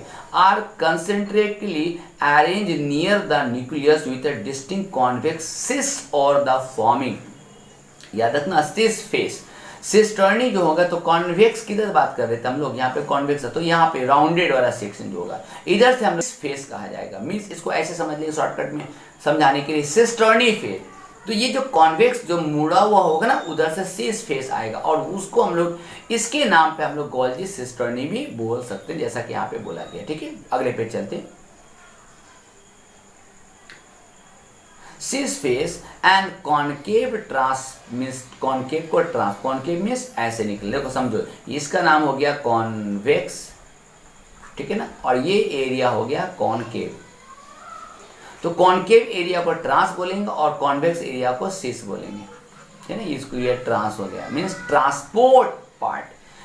और द मैच्योरिंग फेस या मैच्योरिंग फेस बोल, इसका मतलब कि जो गोल्जी कॉम्प्लेक्स न्यूक्लियस के बगल में, इसका मतलब उसे कोई ना कोई बना रहा होगा। तो जिधर से बना रहा वो सिस्टर्नी की तरफ से बन रहा, वो इमेच्योर, जैसा कि आप लिखेगा मैच्योरिंग फेस। तो मैच्योर कब होता है, जब कोई बढ़ जाता है या जब कोई पूरी तरह से तैयार हो जाता है, तो मैच्योरिंग, तो इसको मैच्योरिंग फेस कहा गया। The cis and trans face the organelles are entirely different but interconnected. ये दोनों फेस में जो भी मटेरियल प्रेजेंट होंगे, वो सब मटेरियल जो होंगे या जो भी चीज़ उसके अंदर प्रेजेंट होंगे, ये भले अलग अलग एंड होंगे लेकिन ये सब इंटरकनेक्ट में जुड़े हुए होंगे। अब यहाँ से कुछ इंपॉर्टेंट पॉइंट आ रहा है इस पैसेज में, तो आप लोग थोड़ा ध्यान से देखिएगा आप लोग। The Golgi apparatus principally perform the function of packaging, ये एक पॉइंट है, materials to be delivered either to intracellular target or secreted outside the cell. Means to say that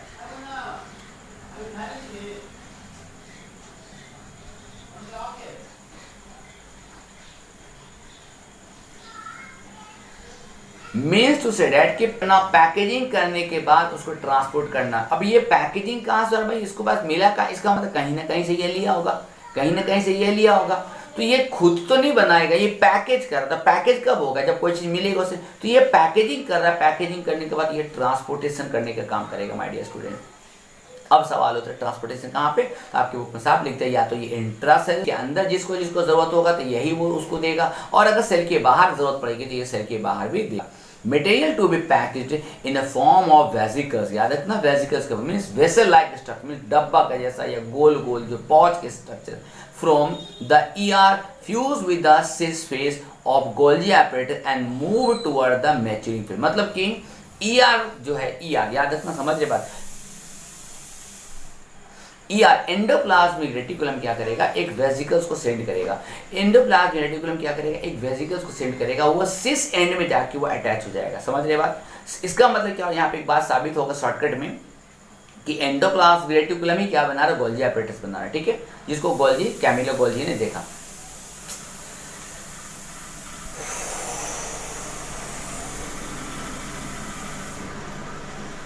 यहाँ पे बात हो रहा है कि सिस फेस जो है वो कौन बना रहा है, एंडोप्लाज्मिक रेटिकुलम बना रहा है, और वो गोल्जी कॉम्प्लेक्स में जब गोल्जी, कैमिलो गोल्जी ने ये बात को देखा।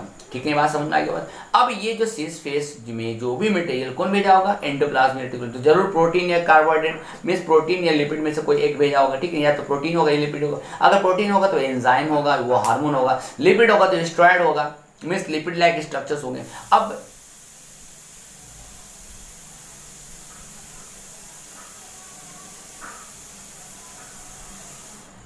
अब सेल मेम्ब्रेन बनाने की बात हो रही है, सेल मेम्ब्रेन डिवीजन हो रहा है, सेल मेम्ब्रेन बढ़ने जा रहा है, तो सेल मेम्ब्रेन जो बनेगा तो कौन बनाएगा भाई, तो भाई रेटिकुलम के अंदर जो प्रोटीन और लिपिड बन उसी से बनेगा। लेकिन ये उसको देगा कौन, तो बोला कि लाइसोसोम मींस एंडोप्लाज्मिक रेटिकुलम ने किसको दे दिया, सिस फेस को, और सिस फेस से होते हुए कहाँ पहुंच गया, ट्रांसफेज में पहुंच गया। This explain why the Golgi apparatus, यहाँ से why the Golgi apparatus remains in close association.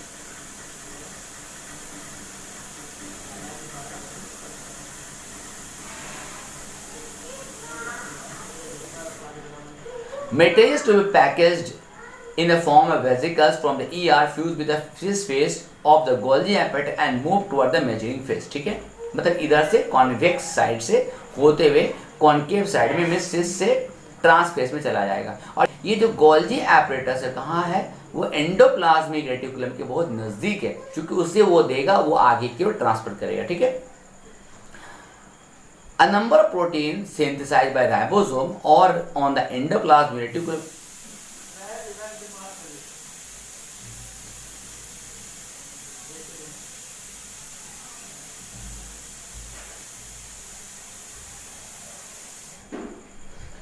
A number of proteins synthesized by ribosome on the endoplasmic reticulum are modified in the cisternae of the Golgi apparatus before they are released from its transphase। Means cis face से लिया गया, उसके बाद उसे process किया गया, उसके बाद उसको पैक किया गया, उसके बाद उसको मॉडिफाइड किया गया and then it will goes to the trans face. ठीक है ना, बीच में ये सब काम हो रहा है।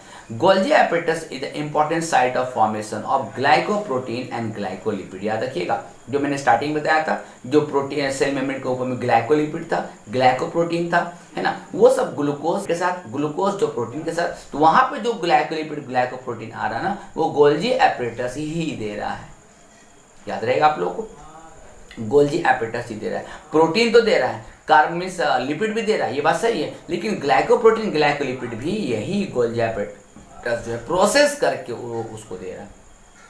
अब यहाँ पे ग्लूकोज, तो ग्लूकोज वो खुद से बनाया, या ग्लूकोज जो बाहर से जो आया उसे क्या क्या प्रोसेस करके, इसका मतलब क्या, गोल्जी apparatus क्या कर रहा है, प्रोसेसिंग कर रहा है, पैकेजिंग कर रहा है, मॉडलिंग कर रहा है और फिर ट्रांसपोर्ट कर रहा है। समझ में आ रही बात नहीं यहाँ पे। तो गोल्जी apparatus अगर नहीं है तो मेरे ख्याल से सेल मेम्ब्रेन बनेगा ही नहीं, इसलिए इसको कहा गया endo membrane system, means membrane बनाने वाला एक सिस्टम। तो एंडोप्लियस से अटैच है, तो उसने जो भी चीज बनाया उसने सिस फेस को दिया, और सिस फेस के बाद वो प्रोसेसिंग हुआ, मॉडलिंग हुआ, मॉडिफाइड हुआ एंड तो ट्रांसफेस, और ट्रांसफेस के बाद वो क्या होगा, या तो इंट्रासेलुलर सेल के अंदर ही रह जाएंगे या फिर सेल के बाहर जिसको भेजना वहां भेज देंगे। बात समझ में आ गई होगी आप लोग। अब चलते हम लोग अगले पॉइंट नंबर 3 पे, lysosome. These are membrane bound vesicular ध्यान से ना, फिर से vesicle mean pouch like structure form by the process of packaging in the Golgi apparatus. तो यहाँ पे एक बात सामने आ गया माय डियर, देखो मिल गया ना आंसर कि लाइसोसोम को किसने बना रहा, लाइसोसोम कौन बना, बल्कि जब वेसिकल्स बन रहा होगा, जब पैकेजिंग हो रहा होगा, तो उस पैकेजिंग में से कुछ कुछ वेसल्स बन के बाहर निकले, मतलब कि जो ईआर बनाया, तो ईयर बना के किसको दिया भाई, सेस फेस को दिया और गोल्जी एपिटस, वहां से फिर क्या होगा, प्रोसेस होकर वो आगे बढ़ के निकलेगा। तो जब निकला तो कुछ कुछ क्या होगा, वेसिकल्स फॉर्म में बन के भी क्या हो गया, ये लाइसोसोम बन के निकल गया।